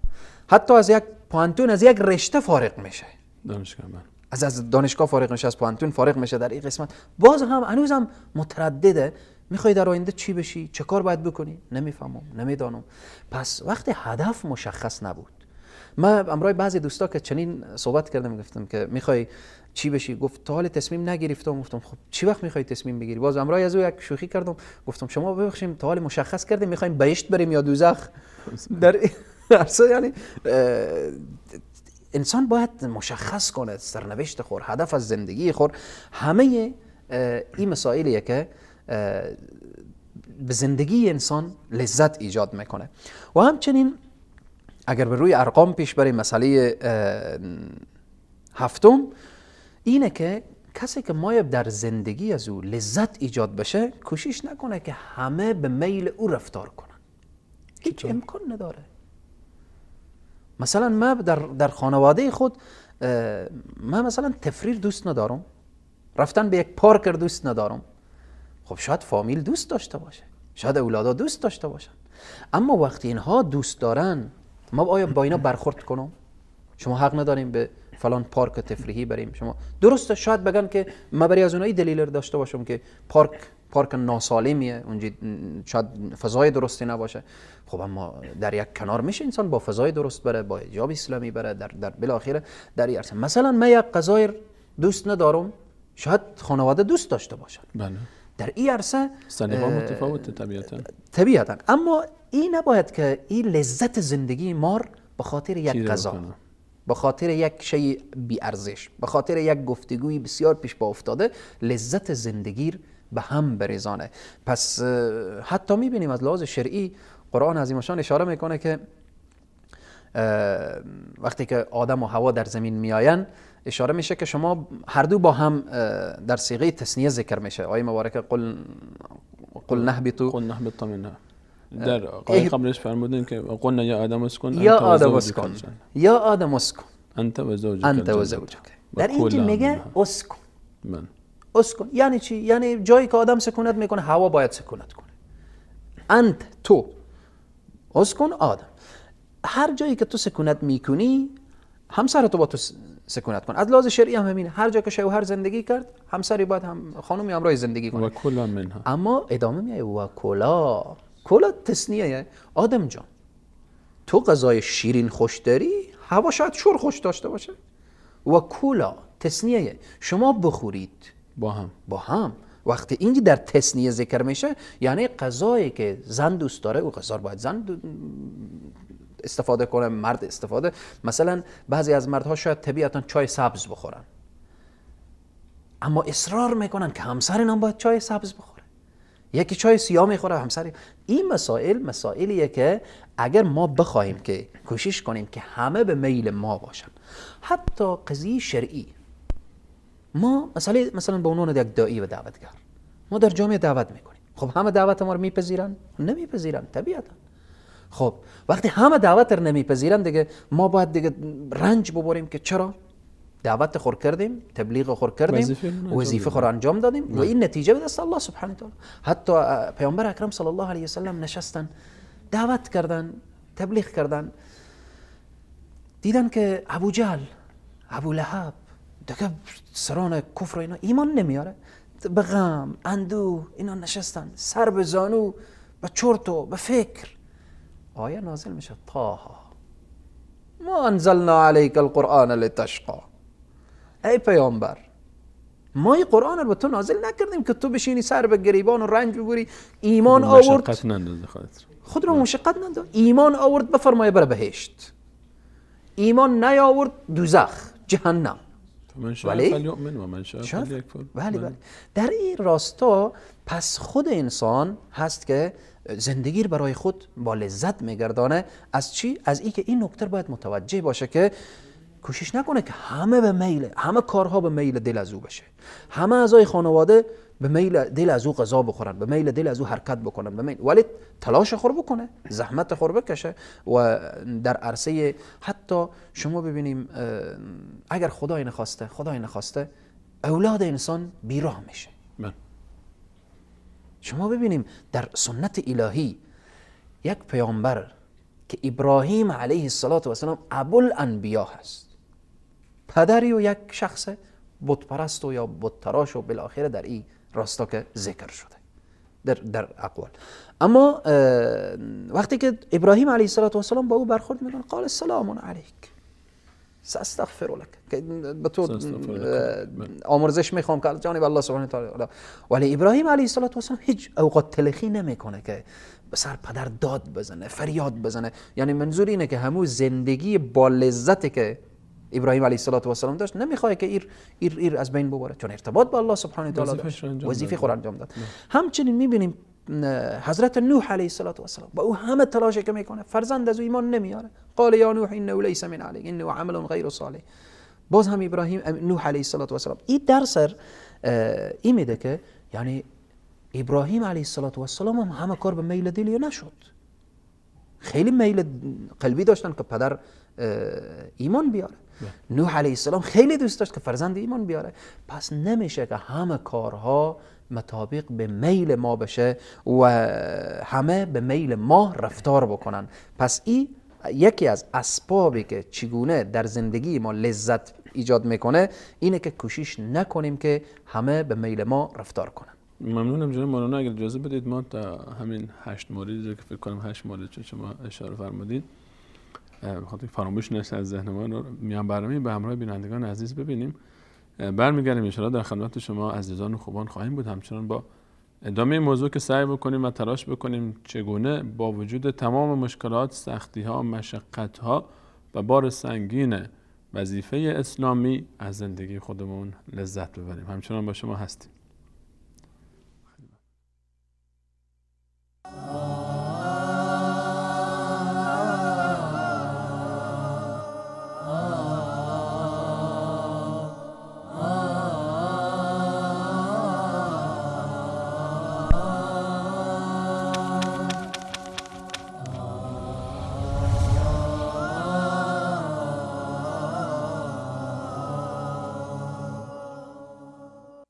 الحمد لله رب العالمين الرحمن الرحيم مالك يوم الدين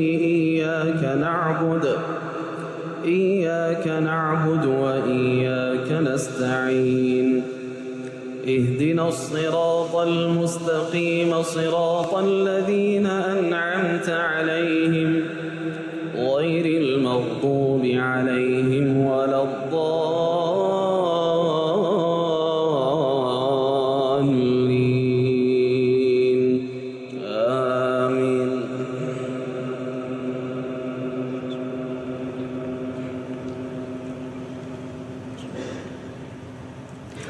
عما يتساءلون عن النبأ العظيم الذي هم فيه مختلفون كلا سيعلمون ثم كلا سيعلمون ألم نجعل الأرض مهادا والجبال أوتادا وخلقناكم أزواجا وجعلنا نومكم سباتا وجعلنا الليل لباسا وجعلنا النهار معاشا وبنينا فوقكم سبعا شدادا وجعلنا سراجا وهاجا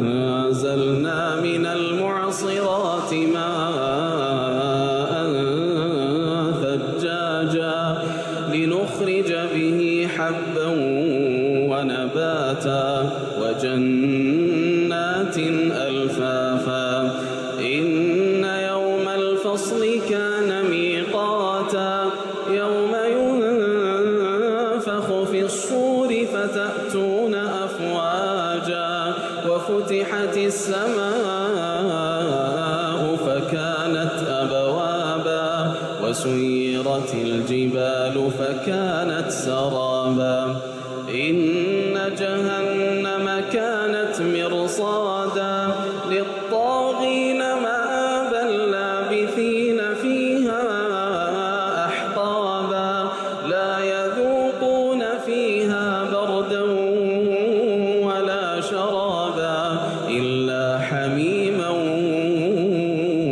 وغساقا جزاء وفاقا إنهم كانوا لا يرجون حسابا وكذبوا بآياتنا كذابا وكل شيء أحصيناه كتابا فذوقوا فلن نزيدكم إلا عذابا إن للمتقين مفازا حدثا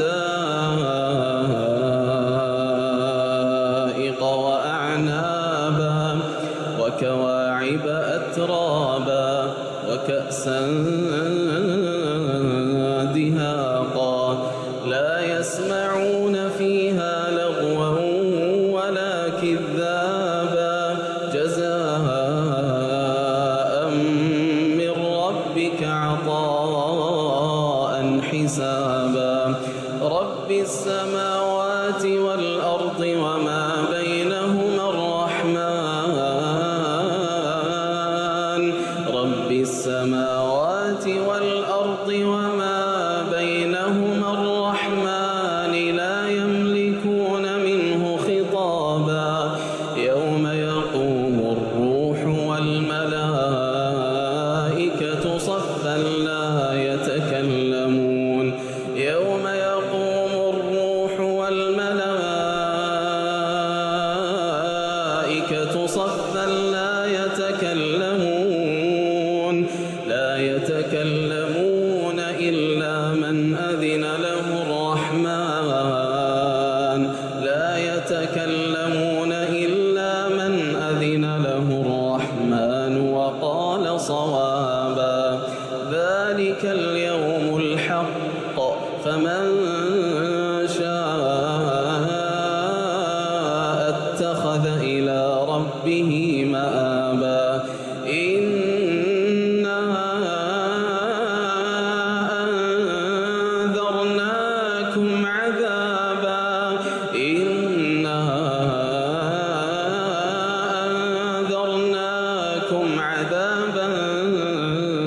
قريبا يوم ينظر المرء ما قدمت يداه يوم ينظر المرء ما قدمت يداه ويقول الكافر يا ليتني كنت ترابا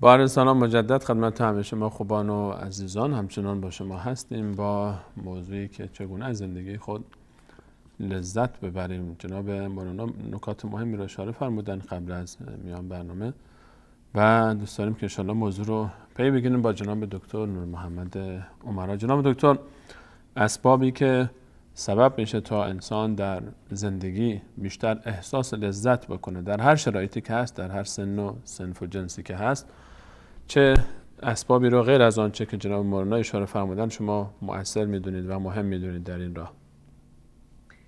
ببینید، لذت بردن از زندگی یک اعتبار معنوی است، یعنی چیز مادی نیست که ما اون رو بتونیم حسش کنیم، یعنی نه با چشم دیده میشه، نه مثلا میتونیم اندازش بگیریم که چند متره، نه میتونیم اون رو ذخیرهش کنیم پیش خودمون، نه اینکه مثلا بگیریم خریدش کنیم بریم بازار لذت بخریم، بلکه یک شعور و یک احساسی است ناشی از صفای نفس، ناشی از اطمینان قلب، ناشی از راحت ضمیر و وجدان. این الان مثلا چیزایی هست که خب مادی هست که باعث میشه که انسان لذت ببره. مثلا پیامبر اکرم صلی الله علیه و سلم میفرمایند که از سعادت و خوشبختی یک فرد چی هست؟ اینی که یک همسر نیکو و صالحی داشته باشه، همونطور که مولانا فرمودن، اینی که یک خونه مناسبی داشته باشه، خونه درستی داشته باشه، و اینی که یک مثلا مرکب و سواری درست و محترمی داشته باشه.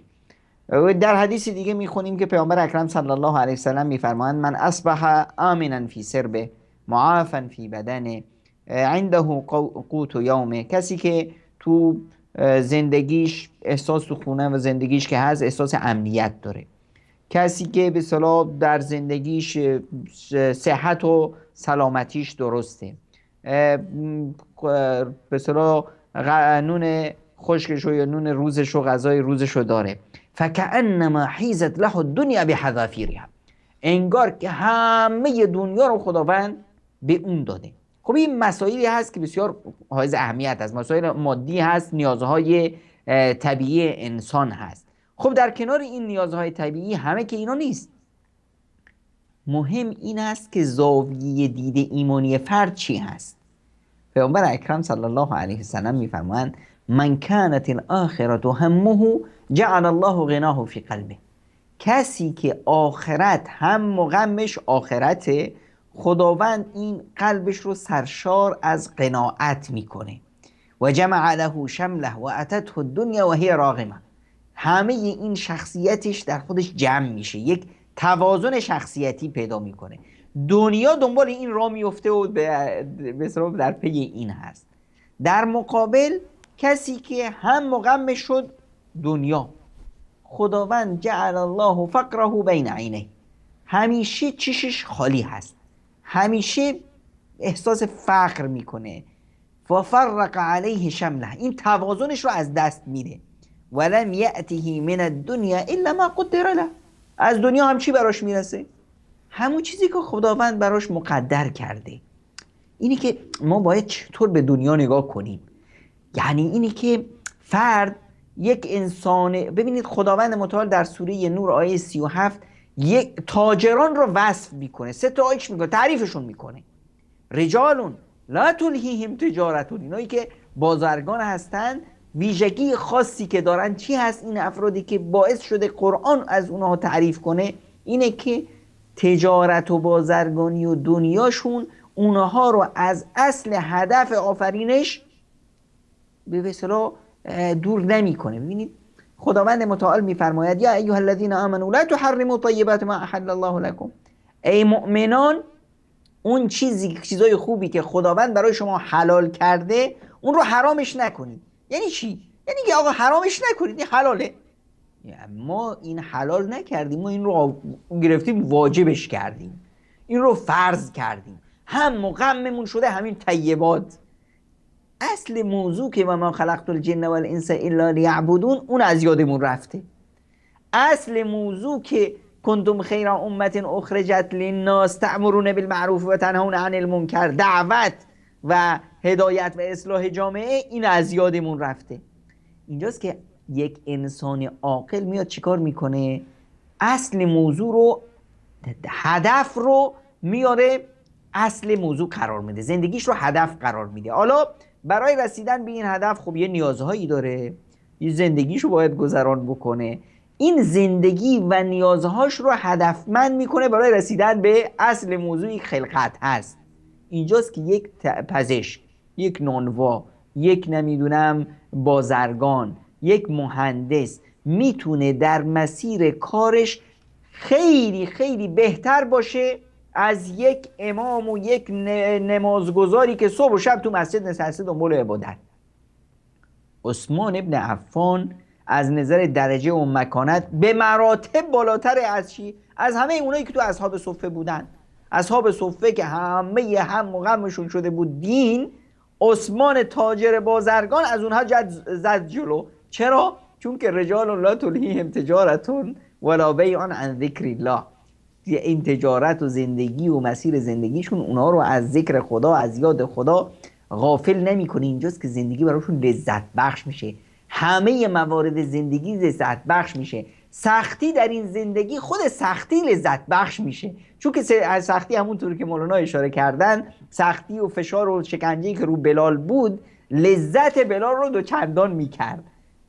امام ابن تیمیه وقتی میفرمایند وقتی که شکنجه و زجر و همه اینا رو تحمل میکنه، میفرمایند که ماذا یفعل اعدایی بی، دشمنای من چه از دستشون برمیاد. انا جنتی و بستانی فی صدری، بهشت و بستان و سعادت من تو سینم هست و دست اونا هم به سینم نمیرسه. منو میندازن تو زندان، خوب بندازن، من با خدام خلوت میکنم. منو از شهر و دیارم میندازن بیرون، خوب هجرت میکنم، در زمین خدا سیاحت میکنم. همش من دارم لذت میبرم از این زندگی رو درست استفادهش میکنم. این به خاطر چی هست؟ به خاطر این مثبت اندیشی فرد هست. یه فردی هست که خب همیشه منفیگراست. آقا من نمیتونم حرکت کنم، کاری از دست من نیست، همیشه از زندگی میناله، حقوقم کفاف نمیکنه، یا نقش قربانی رو بازی میکنه. آقا کسی به من کمک نمیکنه، آقا کسی به فکر من نیست، آقا من واسطه ندارم، آقا همیشه نقش قربانی رو بازی کنه. ببین در زندگی ما دو نوع نگرش داریم، یا به تعبیر خیلی خودمونی تر ما دو نوع چشم داریم. یه چشم مگسه. چشم مگسی چیه؟ چشم مگس چیکار میکنه؟ هی نگاه میکنه اونور اونور اینور اونور، هر جا که کثافتی هست، هر جایی که بدی هست، هر جایی که زشتی هست میره اونجا میشینه. یه چشم دیگه چشم زنبور عسله که زنبور عسل اینور اونور نگاه میکنه، هر جا گل خوبی هست، هر جا گل زیبایی هست میره روی اون گل زیبا میشینه تا از اون گل زیبا شهد و عسل درست کنه. حالا اون کسی که به اصطلاح چشم مگس هست چیکار میکنه؟ اون همیشه دنبال اینه که نکات زشت زندگی رو ببینه، همیشه دنبال اینه که ببینه چه چیزی بده، چه چیزی خوب، کم و کاستی که در جایی وجود داره.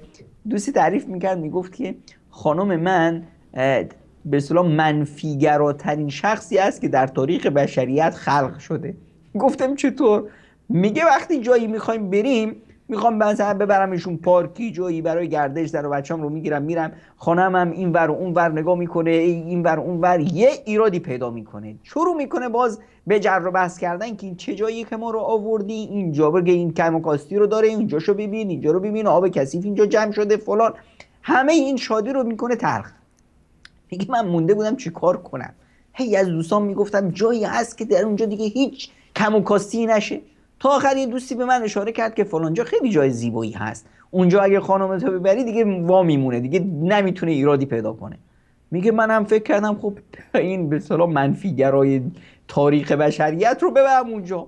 زن و بچه‌م رو برداشتم رفتم اونجا، خانومم چپ و راست و بالا و پایین و خوب ورانداز کرد، هیچ چیزی گیرش نیومد. دیدم که لبخند میزنه، منم دیگه تو از به اصطلاح تو پوستم نمیگنجیدم که به هدف رسیدم. بعد گفت که بله خیلی جای خوبی هست، اما سوال اینجاست که تا حالا چی شده بود که ما رو نآوردی اینجا؟ جایی که چی پیش که ما رو میبردیم اگه اینجا رو ندیده بودی خبر؟ بعد شروع کرد به جر و بحث و به اصطلاح دعوای مرافعه کردن. حالا اگه من نوعی خوب نگاه کنم، اگه من واقعا چشم مگسی هستم چی کار کنم؟ بیام خودم رو اصلاح کنم. اصلا خودم اگر نمیدونم که چشم مگسی هستم چی کار کنم؟ ببینم که مردم چطور به من نگاه میکنن. نگرش مردم احیانا میاد اون نقطه های مثبت من رو بروز میده، به خصوص عاقلا، افراد عاقل و دانا وقتی در چه مواردی منو صدا میزنن. پس این ویژگی خاص من هست. ببینید وقتی پیامبر خدا رو صلی الله علیه وسلم رو نگاه کنیم چطور ویژگی های افراد رو معرفی میکنه. آقا عمر شما فاروق، ابوبکر شما صدیق، ارحم به امتی ابوبکر. ابوبکر سیمای وجودیش، هویتش رحمت، پدریت داره. ابوبکر میتونه پدر باشه برای امت. اشدها حیاء عثمان، اعلمها بالحلال و الحرام معاذ بن جبل. این معاذ بن جبل به اصطلاح میتونه حلال و حرام رو خوب تمیز بده. آقا ابی این قارئ القرآن است، این در این مورد بهترینه. آقا نمیدونم زید این اعلم بالفرائض است، این در حساب و کتاب و میراث و اینا گله. لکل امت امین، امین و این امت من ابو عبیده بن الجراح. اینجوری شخصیت به اصطلاح معرفی میشه برای خودش. من ببینم که مردم عاقل چطور به ما نگاه میکنن. خالد رو ببینی مثلا، خالد ابن ولید رضی الله تعالی عنه و عن اصحاب رسول الله صلی الله علیه و سلم. پیامبر میاد میگه که بس عجب، این خالد با این عقل و اندیشی که داره عجیبه که این عقلش نتونسته اون رو به طرف اسلام هدایت کنه. این حرف به خالد میرسه، میگه واقعا من چرا عقلم رو قفلش کردم ازش استفاده نکردم؟ این باعث میشه که به اصطلاح حرکت کنه و به اصطلاح به هدف برسه. اینجاست که وقتی انسان به هدف میرسه یا راه و رسمش رو پیدا میکنه، دیگه کاستی هایی که سر راه هست، چاله چوله هایی که راه هست جلوشو نخواهد گرفت. ببینید عبدالله ابن ام مکتوم این کی است؟ مؤذن رسول خدا صلی الله علیه و سلم. یه نابیناست، مؤذن میشه با کارآمدی، با قدرت و توانی که داره. پیامبر خدا صلی الله علیه وسلم بارها از مدینه منوره خارج میشن. در به اصطلاح روایات میاد که 11 تا یا 13 بار که پیامبر از مدینه منوره خارج میشن، رهبریت و مدیریت مدینه رو در غیاب خودش، رهبریت کشور اسلام رو ها، میده به دست کی؟ به دست ابن ام مکتوم، همین بنده خدای نابینا. چرا؟ چون این نابینایی، این کم و کاستی، این چی دیگه نیومد نقش قربانی رو بازی کنه که من نمیتونم. آقا برای رسیدن به سعادت شما نیاز به دست و پا ندارید، نیاز به گوش و چیش و نمیدونم چی ندارید، نیاز به زندگی ندارید، نیاز به مال و ثروت ندارید، نیاز به واسطه گری ندارید، نیاز به درک و شعور دارید. نیاز به این هست که خودت رو بشناسی. هر کسی یه ویژگی های خاصی در خودش داره. این ویژگی رو در خودم بشناسم، این رو باربرش کنم، بیارم عملیش کنم، اون وقته که من احساس سعادت خواهم کرد. خیلی ممنونم، بسیار زیبا بود صحبتاتون جناب دکتر، استفاده کردیم. اجازه بدید برگردیم خدمت جناب مولانا و در مثلا ادامه صحبت رو از جناب مولانا میشنویم. جناب مولانا، ادامه 8 مورد رو شما ذکر کردید به اسباب خوشبختی. مسائلی که انسان رو خوشبخت میکنه و در زندگی انسان لذت آفرین هست، در ادامه همان نکاتی که اشاره شد، مسئله به دست آوردن آنچه که به دست داره قناعت کنه. یک نفر ببینه که درآمدی که در زندگی داره و او دستاوردی که داره و حتی در مسائل مادی که امروزه ما و شما سر از او اهمیت میدیم، آنچه که در دست داره خلاصه به همون قناعت کنه. و چیزی که زندگی با لذت میکنه که همیشه انسان اگر میخواد دیگران رو ببینه با این تر از خود را نگاه کنه. همیشه در جامعه هر قدر اگر کسی فقیر باشه، وقتی نگاه کنه از او فقیرتر هست. اگر مریضه از اون مریضتر هست. اگر یک انسان همیشه فکر بکنه که من شاید یک موتر نداشته باشم که جای بروم، یک وسیله و اسبابی که مرتبه فلان منطقه برسانه، سر و کار برسانه من ندارم، هر روز باید سر راه استاده باشم و بالاخره منتظر اتوبوس و اینها، یک لحظه فکر بکنه که کسانی هستن پا ندارن. الله اکبر. و الله سبحانه و تعالی نعمت پا رو برای تو داده. پس چیزی که زندگی با لذت میکنه اینه که با دست داشته خود انسان قناعت کنه و طبقات از خود پایین تر ببینه. وقتی میخواه نسبت به او فکر بکنه، زندگی از این زندگی با لذت میشه. یعنی همیشه اون چیزی که داره به همون بیشتر نگاه بکنه، راضی باشه، خدا رو شکر بکنه که کسانی هستن که همین چیزایی هم که این دارن، همین نعمت هم که این داره اونا ندارن و میتونه این انسان هم یعنی احتمالش وجود داره مثل اونها بشه. بله بله. و همچنین از اسباب خوشبختی اینه که از دسترنج خود بخوره شخص. هر انسانی که از دسترنج خود، یعنی از زحمت خود، از تلاش خود زندگی کنه، یعنی خود سر پای خود استاده بشه، این انسان واقعا از زندگی خود لذت میبره. و رسول اکرم صلی الله علیه و سلم همانطوری که جناب استاد بزرگوار جناب دکتر اشاره کردن که یک تاجر خوب دارای چی اوصافیه، و همچنین در روایت داریم که یک فقیر خوب هم دارای اوصافه. جالب. و رسول معظم اسلام صلی الله علیه و سلم و همچنین روایاتی که غنیر تعریف و توصیف شده، و رسول الله صلی الله علیه و سلم میآیند دست یک فقیره که بل میزنه، کلنگ به دست داره و کفای دست از او آبله شده، میآیند دست از او میگیرن و تکان میدن که این دستیه که هذه ید که یحبها الله و رسوله، این دست خدا و رسول دوست داره، دست که کار میکنه. پس کسی که از دست رنج خود و از زحمت خود میخوره و تلاش میکنه، ای از اون زندگی چه کار میکنه؟ لذت میبره. و خیلی هم امروز ما میبینیم که یک فقیری که از صبح تا شام بیل و کلنگ و با بسیار با مشکلات و مشقت نفقه اهل و عیال رو پیدا میکنه، وقتی میبینیم از او پرسان میکنیم، خیلی میگم الحمدلله در زندگی خود راحتم، خیلی لذت میبرم و خیلی هم خواب از او و بالاخره همه تنظیم و منظم و لذت میبره از زندگی. همچنین چون ارقام رو بیان نکرده بودیم، دهم رسیدیم، کسی که دنیا داره و دنیا در خدمت دین قرار میده از زندگی لذت میبره. مثل صحابه، سیدنا ابوبکر صدیق دنیا داشتن، در خدمت دین قرار دادن، از زندگی لذت بردن. سیدنا عمر فاروق نصف مال خود در خدمت دین گذاشتن. عثمان ذوالنورین لشکرها و غزوات رو بالاخره آماده می ساختن و در راه اسلام خلاصه. و تا به امروز هر انسانی که حتی در روایات داریم که کسی که محزونه، غمگینه، در حال غم و اندوه قرار داره، صدقه بده در راه الله سبحانه و تعالی. با مجردی که صدقه داده شد، برای انسان خود به خود یک فرحت و خوشحالی. چرا این فرحت و خوشحالی؟ چون یک دل خوشحال کرده، یک محزون و غمگین او شاد کرده. الله سبحانه و تعالی چنین به او برخورد میکنه. کسی شاد کرده شاد میشه، مسرور و خوشحال کرده خوشحال میشه. پس کسی که دنیا در خدمت دین قرار بده، این انسان از زندگی لذت میبره. که اینا هر کدام توضیحات زیاد داره، من میت فهرستوار میگذارم. 11 با همه انسان ها گمان نیک داشته باشه. این انسان از زندگی لذت میبره. کسی که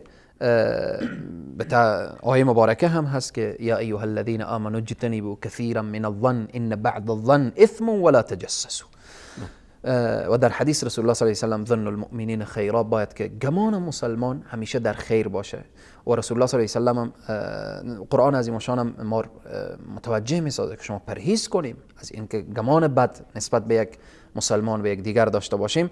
پس وقتی که کسی که با همه انسان ها گمان نیک و زن به اصطلاح سوء نداشته باشه و گمان نیک داشته باشه، از زندگی لذت میبره و زندگی از این خوش با لذت میشه.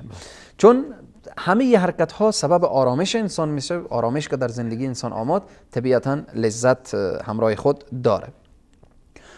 مسئله 12 که از اسباب لذت در زندگی هست، طوری که جناب استاد هم اشاره کردن، مسئله اینه که انسان خود را بشناسه، مقام خود درک کنه. من چگونه در چی مقامی قرار دارم؟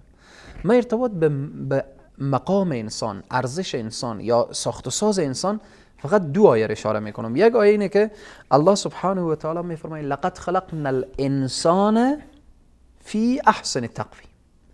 الله میگه ما انسان رو به بهترین شکل آفریدیم.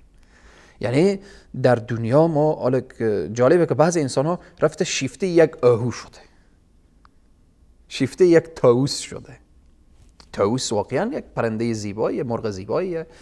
آهو که خداوند داری از او یک خلقت زیبایی داده در چشمان از او. اما اینجا میایه که این انسان زیبایی آهو درک کرده، زیبایی یک مرغ طاووس درک کرده، زیبایی یک پرنده که با رنگای مختلف خداوند او خلق کرده، رفته به سراغ از او. درسته او هم قابل از اینه که واقعا انسان بره در تفکر بره، خالق واقعا که خلق کرده چقدر زیبا هست که مخلوق از این قدر زیبایی. اما خود انسان الله سبحانه و تعالی وقتی که خلق کرده میگه لقد خلقنا الانسان فی احسن تقویم، در بهترین شکل انسان خلق شده. و همچنین لحظه‌ای که خداوند انسان را خلق کرد که از نطفه به علقه مضغه و بالاخره، در اخیر الله سبحانه و تعالی خود تعریف میکنه. یعنی تعریف پروردگار عالم، تمجید پروردگار عالم که خودی خود تعریف و تمجید میکنه. به خاطر چی؟ به خاطر خلقت آدم و انسان. فتبارک الله احسن الخالقین. الله سبحانه و تعالی خداوند وقتی که تعریف خور میکنه نسبت به خلق انسان و میگه انسان رو به بهترین شکل قیافه خلق کردم، این دلالت بر از این میکنه که ای انسان لحظه فکر کردی که اشرف مخلوقات تونی؟ لحظه فکر کردی که الله سبحانه و تعالی که در بعضی روایت های مختلفی که هست که 18,000 عالم و 40,000 عالم و 80,000 عالم و بالاخره در تفاسیری که بیان میشه نسبت به تحت آیه الحمدلله رب العالمین که پروردگار عالم این پرورشیدن عالمیان هست. تمام هر چی که در وجود هر چیزی که خداوند خلق کرده همه میگه و سخر لكم ما في السماوات ما في الارض سخر لكم ما في الارض و سخر لكم الشمس والقمر و سخر لكم الليل والنهار. همه اینها خدا میگه مسخر کردم برای شما. برای کی؟ برای تو انسان. پس انسان لحظه درک بکنه که با کی سر و کار داره و الله سبحانه و تعالی چقدر ارزش قائل شده به این انسان، خود به خود برای انسان ایجاد لذت میشه و انسان لذت میبره. 13 کمک به دیگرانه. به هر نوعی شخص علم داره، از علم خود برای دیگران، برای راهنمایی و هدایت دیگران تلاش بکنه، از اون تلاش خود لذت میبره. یک وقت نیازه که انسان از قوت و زور و بازوی خود به دیگران کمک کنه، دست یک افتاده بگیره، استاد بکنه. وقتی که خدمت را کرد و کمک کرد لذت میبره از این حرکت خود. سرمایه داره، از پول خود خلاصه برای فقرا و مستضعفین و بینان. به هر حال کمک به دیگران، وقتی کمک کرد برای دیگران، این سبب میشه از اسبابی که در زندگی انسان لذت ایجاد میشه. این در اینجا یک نکته اشاره میکنم. وقتی میگیم کمک، شاید بعضی انسان ها بگن که خب ما کنه داریم چیزی که کمک کنیم. الله سبحانه و تعالی در یک آیه و رسول الله صلی الله علیه و در یک حدیث، الله سبحانه و تعالی در سوره ملک میفرماید که لیبلوکم ایکم، ادامه آیه، احسن عملا. الله سبحانه و تعالی شما را ابتلا و آزمایش میکنه که کدام یک از شما، لیبلوکم ایکم احسن عملا. در تحت این آیه مبارکه اگر الله سبحانه و تعالی عوض احسن اکثر میگفت، خیلی ما با مشقت میافتادیم، سخت میشد. الله سبحانه و تعالی نمیگه اکثر و عملا، میگه احسن و عملا. هر عملی که از شما نیکتر، زیباتر، با اخلاصتر، پاکتر به نزد الله سبحانه و تعالی تقدیم بشه، همو ارزش داره. و رسول الله صلی الله علیه و سلم چقدر زیبا میفرمایند که شما خور از آتش جهنم حفظ کنیم ولو به شق تمر، یک قطعه از خرما، نصف خرما. حالا این عزیزی که بگه که من نمیتونم کمک کرده چون چیزی ندارم، به نصف خرما به اخلاص در راه الله سبحانه و تعالی میشه که از آتش جهنم انسان حفظ بشه. پس ما میتونیم کمک کردن برای دیگران. و در عرصه علم رسول اکرم صلی الله علیه و سلم میفرمایند بلغوا عنی ولو آیه. علم در این عرصه، عمل و کار در عرصه احسن و عملا باشه، و همچنین مسئله کمک به فقرا و مستضعفین ولو به شق تمر باشه. همچنین 14 که جناب استاد اشاره کردن که من زیاد سر از او بحث نمی کنم، مسئله مثبت فکر کردنه که اگر اشخاص در زندگی همیشه منفی فکر کنن، اینها لذت از زندگی نمیبرن. همیشه انسان باید که مثبت فکر کنه. حتی در سر از رسول الله صلی الله علیه و سلم ما میگیم. رسول اکرم صلی الله علیه و سلم از مکه هجرت میکنن به مدینه منوره. در مسیر راه کفار به تعقیب اینا 100 شتر جایزه گذاشته شده از هر طرف به سراغ رسول الله صلی الله علیه و سلم. اونجا لحظه ای که سراغم رسول الله صلی الله علیه و سلم متوجه میشه که کلمه پیامبر هست و باز اون داستان طولانی به زمین میخوره و بالاخره تا رسول الله صلی الله علیه و سلم میگه صبر کنیم که ما میت قصد و میت اراده. در اونجا میگه که یا محمد وقتی شما مکه فتح میکنیم به ما بگیم که کسی با ما کار نداشته باشه. به اون لحظه رسول الله صلی الله علیه و سلم حضرت ابوبکر صدیق نگفتن برو کاکا دنبال کار، خب ما خدا میدونه در مدینه ما رو بپذیرن یا نپذیرن، مکه کجایه، فتح مکه کجایه، در سالم برسیم یا نرسیم. رسول اکرم صلی الله علیه و سلم میگن بر علاوه که مکه فتح شد به تو کار نداریم، برای سراغه بنویس که چوریای وعده بدی که پادشاه کسرا که بود ایران، اینا هم به تو داده میشه. شما ببینیم رسول الله صلی الله علیه و سلم کجا رو فکر میکردن. یعنی این درس ما از پیامبر خود میگیریم که همیشه باید مثبت فکر کنیم، کارها رو نگیم نمیشه. همت‌های بلند. در احزابی که نماز عصر رسول الله قضا میشه، در احزابی که رسول الله در شکم خود سنگ میبندن، در جنگ غزوه احزابی که مسلمان ها اینقدر پریشان و هراسان بودن، باز هم وقتی که رسول الله کلنگ میزنن مژده فتح روم میدن، مژده فتح ایران میدن، مژده بالاخره قیصر کسرا و همه اینها. اینا همه نشانه‌ایه که یک انسانی که ما از زندگی لذت ببره همیشه مثبت فکر کنه. مسئله همچنین در عرصه مثبت فکر کردن که بازم یک نکته اشاره میکنم، حدیث قدسی که رسول معظم اسلام صلی الله علیه وسلم میفرمایند که الله سبحانه و تعالی میگه انا عند ظن عبدی، من در گمان بنده خود هستم. بنده چی رقم فکر میکنه؟ بنده اگر منفی فکر کرد کارها میره رو به طرف منفی، اگر مثبت فکر کرد کارها میره به طرف مثبت و در اینها. و همین هم که هست که میگه همون همت بلند دار که مردان روزگار که از همت بلند به جای رسیدند. 15 که خیلی مهمه که برای زندگی انسان لذت به وجود میاره، مسئله اینه که ایمان کامل به تقدیر الله سبحانه تعالی. انسان وقتی که ایمان کاملی به تقدیر داشته باشه و ایرم میدانه که آیات ما اصاب من مصیبت الا باذن الله، این میدانه که خیر و شر از جانب الله سبحانه و تعالی، همه اینها رو وقتی که میدانه و حدیثی که در ابتدا جناب استاد اشاره کردن و ایرم یک انسان مؤمن وقتی که بفهمه که رسول الله صلی الله علیه و آله میفرماید عجبا لامر المؤمن ان امره کله له خیر، همه کار این مؤمن برای از خیره، دیگه جای تشویش و دغدغه و اینها نمیمانه نسبت به این شخصی که پریشان بشه چرا مصائب ما مشکلات ما چرا فلان و فلان و فلان و فلان، همه موکول میکنه میگذاره به تقدیر الله سبحانه و تعالی. جناب مولانا اگر اجازه بدید ما چون داریم به آخرای برنامه نزدیک میشیم به وقتش، ما با جناب دکتر هم چند دقیقه صحبت رو داشته باشیم بعد کنیم خدمت شما. جناب دکتر، من به عنوان صحبت پایانی شما دوست دارم که در این باب اگر صحبتی دارید با بینندگان عزیز بفرمایید که ما باز در خدمت جناب مولانا باشیم و چند مورد هم که از ایشون باقی مونده باز بشنویم. من تنها میخوام به بینندگان عزیز این نکته را اشاره کنم و اون اینی که ما یه بار زندگی میکنیم، زندگی یه بار است، پس نیم خودمون رو قبل از اینکه بمیریم خودمون رو کفن نکنیم و نکشیم و به کمتر از اون چیزی که لیاقتش رو داریم به کمتر از اون هم در زندگی راضی نباشیم.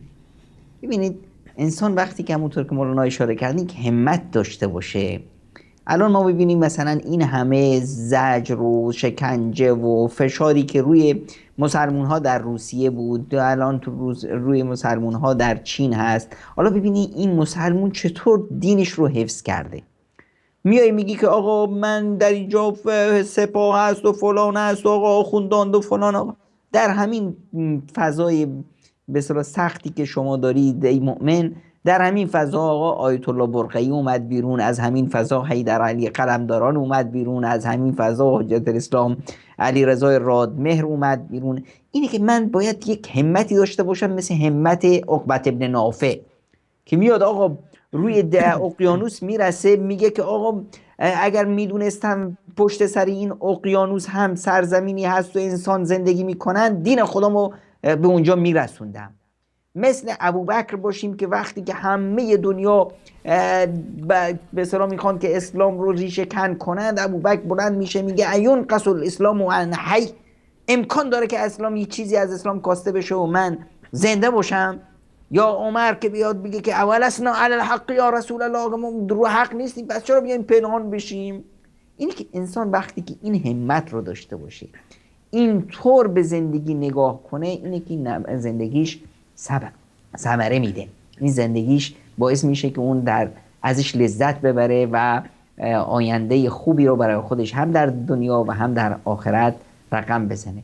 بعد هم از این که فرصت دادید تا در خدمت بینندگان باشم، از شما کمال سپاس و تشکر رو دارم و شما و جناب مولانا و بینندگان عزیز و همه شبکه رو به خدای منان میسپارم. خدایا رو نگهدارتون بود. الله تعالی نگهدار شما. ما هم تشکر میکنیم از این که افتخار بخشیدید تا از صحبت‌های زیبای شما استفاده بکنیم. جناب مولانا ما 5 دقیقه فرصت داریم و موارد دیگر رو اگر در این 5 دقیقه خلاصه بفرمایید خوشحال میشیم. اگرچه موارد زیاد هست، من نمونتاً 3-4 موارد در فقط فهرستوار بیان میکنم.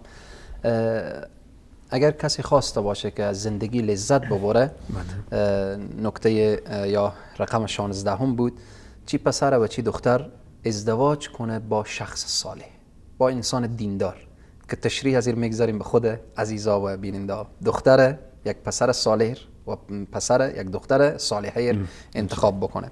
17 داشتن اولاد صالح که تعلق میگیره به تربیت والدین. وقتی اولاد صالح کسی به جامعه تقدیم کرد واقعا از زندگی لذت میبره، همه جامعه در حق از او دعای خیر داره. به یک مرحله طولانی که در انتخاب دقت کنه، در تربیت دیگه همه اینا تشریح داشت که من چون فهرستوار میگذارم برنامه نیاز داره. بله.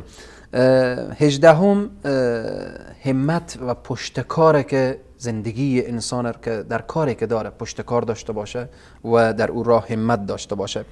19 با خود، همیشه ما میگیم با دیگران خوب رفتار کنیم بدون شک، اما زندگی که خوشبخت میکنه و انسان از زندگی خود لذت میبره که با خود هم رفتار نیکی داشته باشه.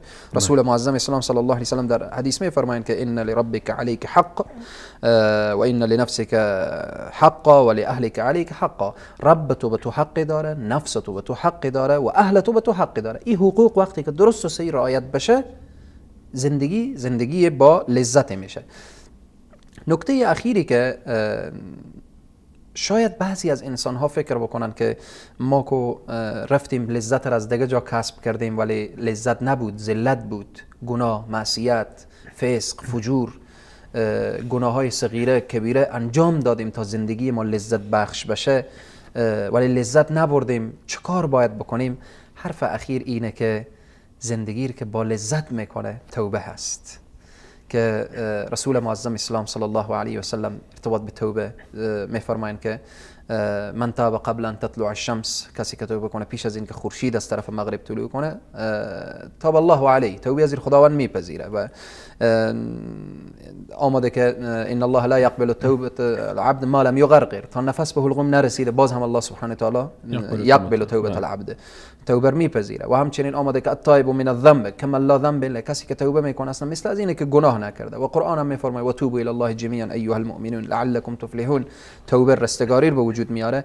پس حرف اخیر اینه و از اسبابی که زندگی با لذت میکنه توبه هست که الله سبحانه و تعالی توبه نصوح یعنی خالصانه و مخلصانه نصیب همه ما بگردانه، تا اینکه زندگی نه تنها توبه تنها زندگی دنیا رو خوشبخت نمیکنه، توبه زندگی دنیا و آخرت رو با لذت میکنه. یعنی کسی که تائبه در دنیا هم عزیز میشه، در آخرت هم به نزد الله سبحانه و تعالی ارزش داره. از اینکه در لحظات اخیر و پایانی قرار داریم، الله سبحانه و تعالی زندگی همه ما بر محور قرآن و احادیث گوهربار نبی کریم صلی الله علیه و سلم بگردانه.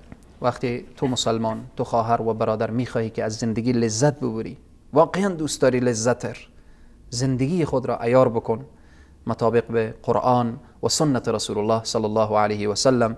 الله سبحانه و تعالی زندگی همه ما و شما نه تنهای دنیا، زندگی دنیا و آخرت با لذت بگردانه و او لذت و او شیرینی که به یاد خداست و هیچ چیزی نیست، و در آخرت هم در بهشت او لذتی که او لحظه‌ای که وجوه یومئذ ناظرة الی ربها ناظره بشه، دیدار پروردگار عالم در بهشت چی لذتی داره.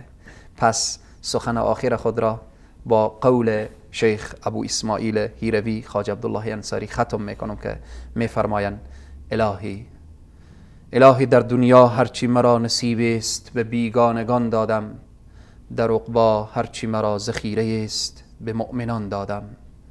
در دنیا مرا یاد تو بس و در عقبا مرا دیدار تو بس. موفق و پیروز و سرفراز سربلند باشید. از جناب استاد بزرگوار استاد سلیمانی عزیز و از جناب استاد بزرگوار دکتر عمرای عزیز تشکری میکنم از همه شما عزیزان و بینندگان. و السلام علیکم و رحمت الله و برکاته. خیلی ممنونم. حقیقتا جمله رو که جناب مولانا دو بیت شعری رو که از جد بزرگوارشون برای ما قرائت کردن و یاد کردن واقعا مفهوم والایی رو در بر داشت. الله متعال میفهمد که من عمل صالحا من ذکر او انثى، هر کسی که کار نیکی انجام بده، چه مرد باشه چه زن، فرق نمیکنه در پیشگاه الله تعالی، در میزان عدل الهی جنس انسان ها هیچ تفاوتی نداره در سرنوشتشون. من عمل صالحا من ذکر او انثى و هو مؤمن، فقط یک شرط، عمل صالح به همراه ایمان فلنحیینه حیاتا طیبه.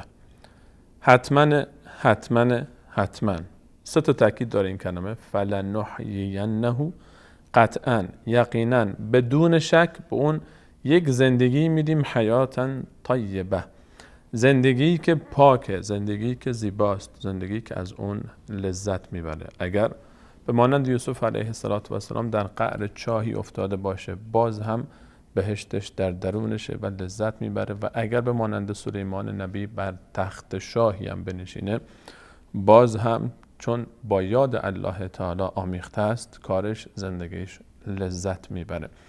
انسان اگر با الله تعالی رابطه برقرار کرد، با الله تعالی نزدیک شد، با الله تعالی تعلق خاطر گرفت، دوست شد، دوستی الله تعالی همیشه همراهش هست. در دنیا، داخل زندان، در هنگام نعمت، در هنگام مصیبت، در هنگام سختی، در خواب، در بیداری، بعد از مرگ، در قبر و بعد از قبر در صحرای محشر، همیشه دوستی رو همراه خودش داره که تمام لحظات رو به یاد اون زندگی میکرد. نه از تهدید کسی میترسه که بگن میکشیمت، چون آرزوی این لحظه رو داره که به دوستش برسه، و نه از زندان میترسه که بگن تو رو میندازیم گوشه‌ای، چون میدونه که در زندان هم اگر بره با دوست خودش خلوت میکنه، و نه از راه تحمل شکنجه ها و سختی ها در راه الله متعال میترسه، چون میدونه که دوستش ناظره و میبینه که این کارها رو این بنده به خاطر اون انجام میده. به این امید که الله متعال همه ما و شما رو بندگان خالص برای خودش بگرداند. تنها راه آرامش در دنیا الا بذکر الله تطمئن القلوب، فقط با یاد الله تعالی است که قلب ها آرام میگیرن. الله تعالی رو خواهانیم که پدران و مادران، خواهران و برادران، همسران و فرزندان، اساتید و شاگردان، اقوام و خویشاوندان و همه عزیزانی رو که از موحدین قبل از ما از دنیا رفتن مورد رحمت و بخشش خودش قرار بده، و در آخر با سلام و صلوات بر رسول صلی الله علیه و سلم برنامه خودمون رو به پایان میرسانیم. اللهم صل علی محمد و علی آل محمد کما صلیت علی ابراهیم و علی آل ابراهیم انک حمید مجید، و بارک علی محمد و علی آل محمد كما باركت على إبراهيم وعلى آل إبراهيم إنك حميد مجيد. سلام بر شما.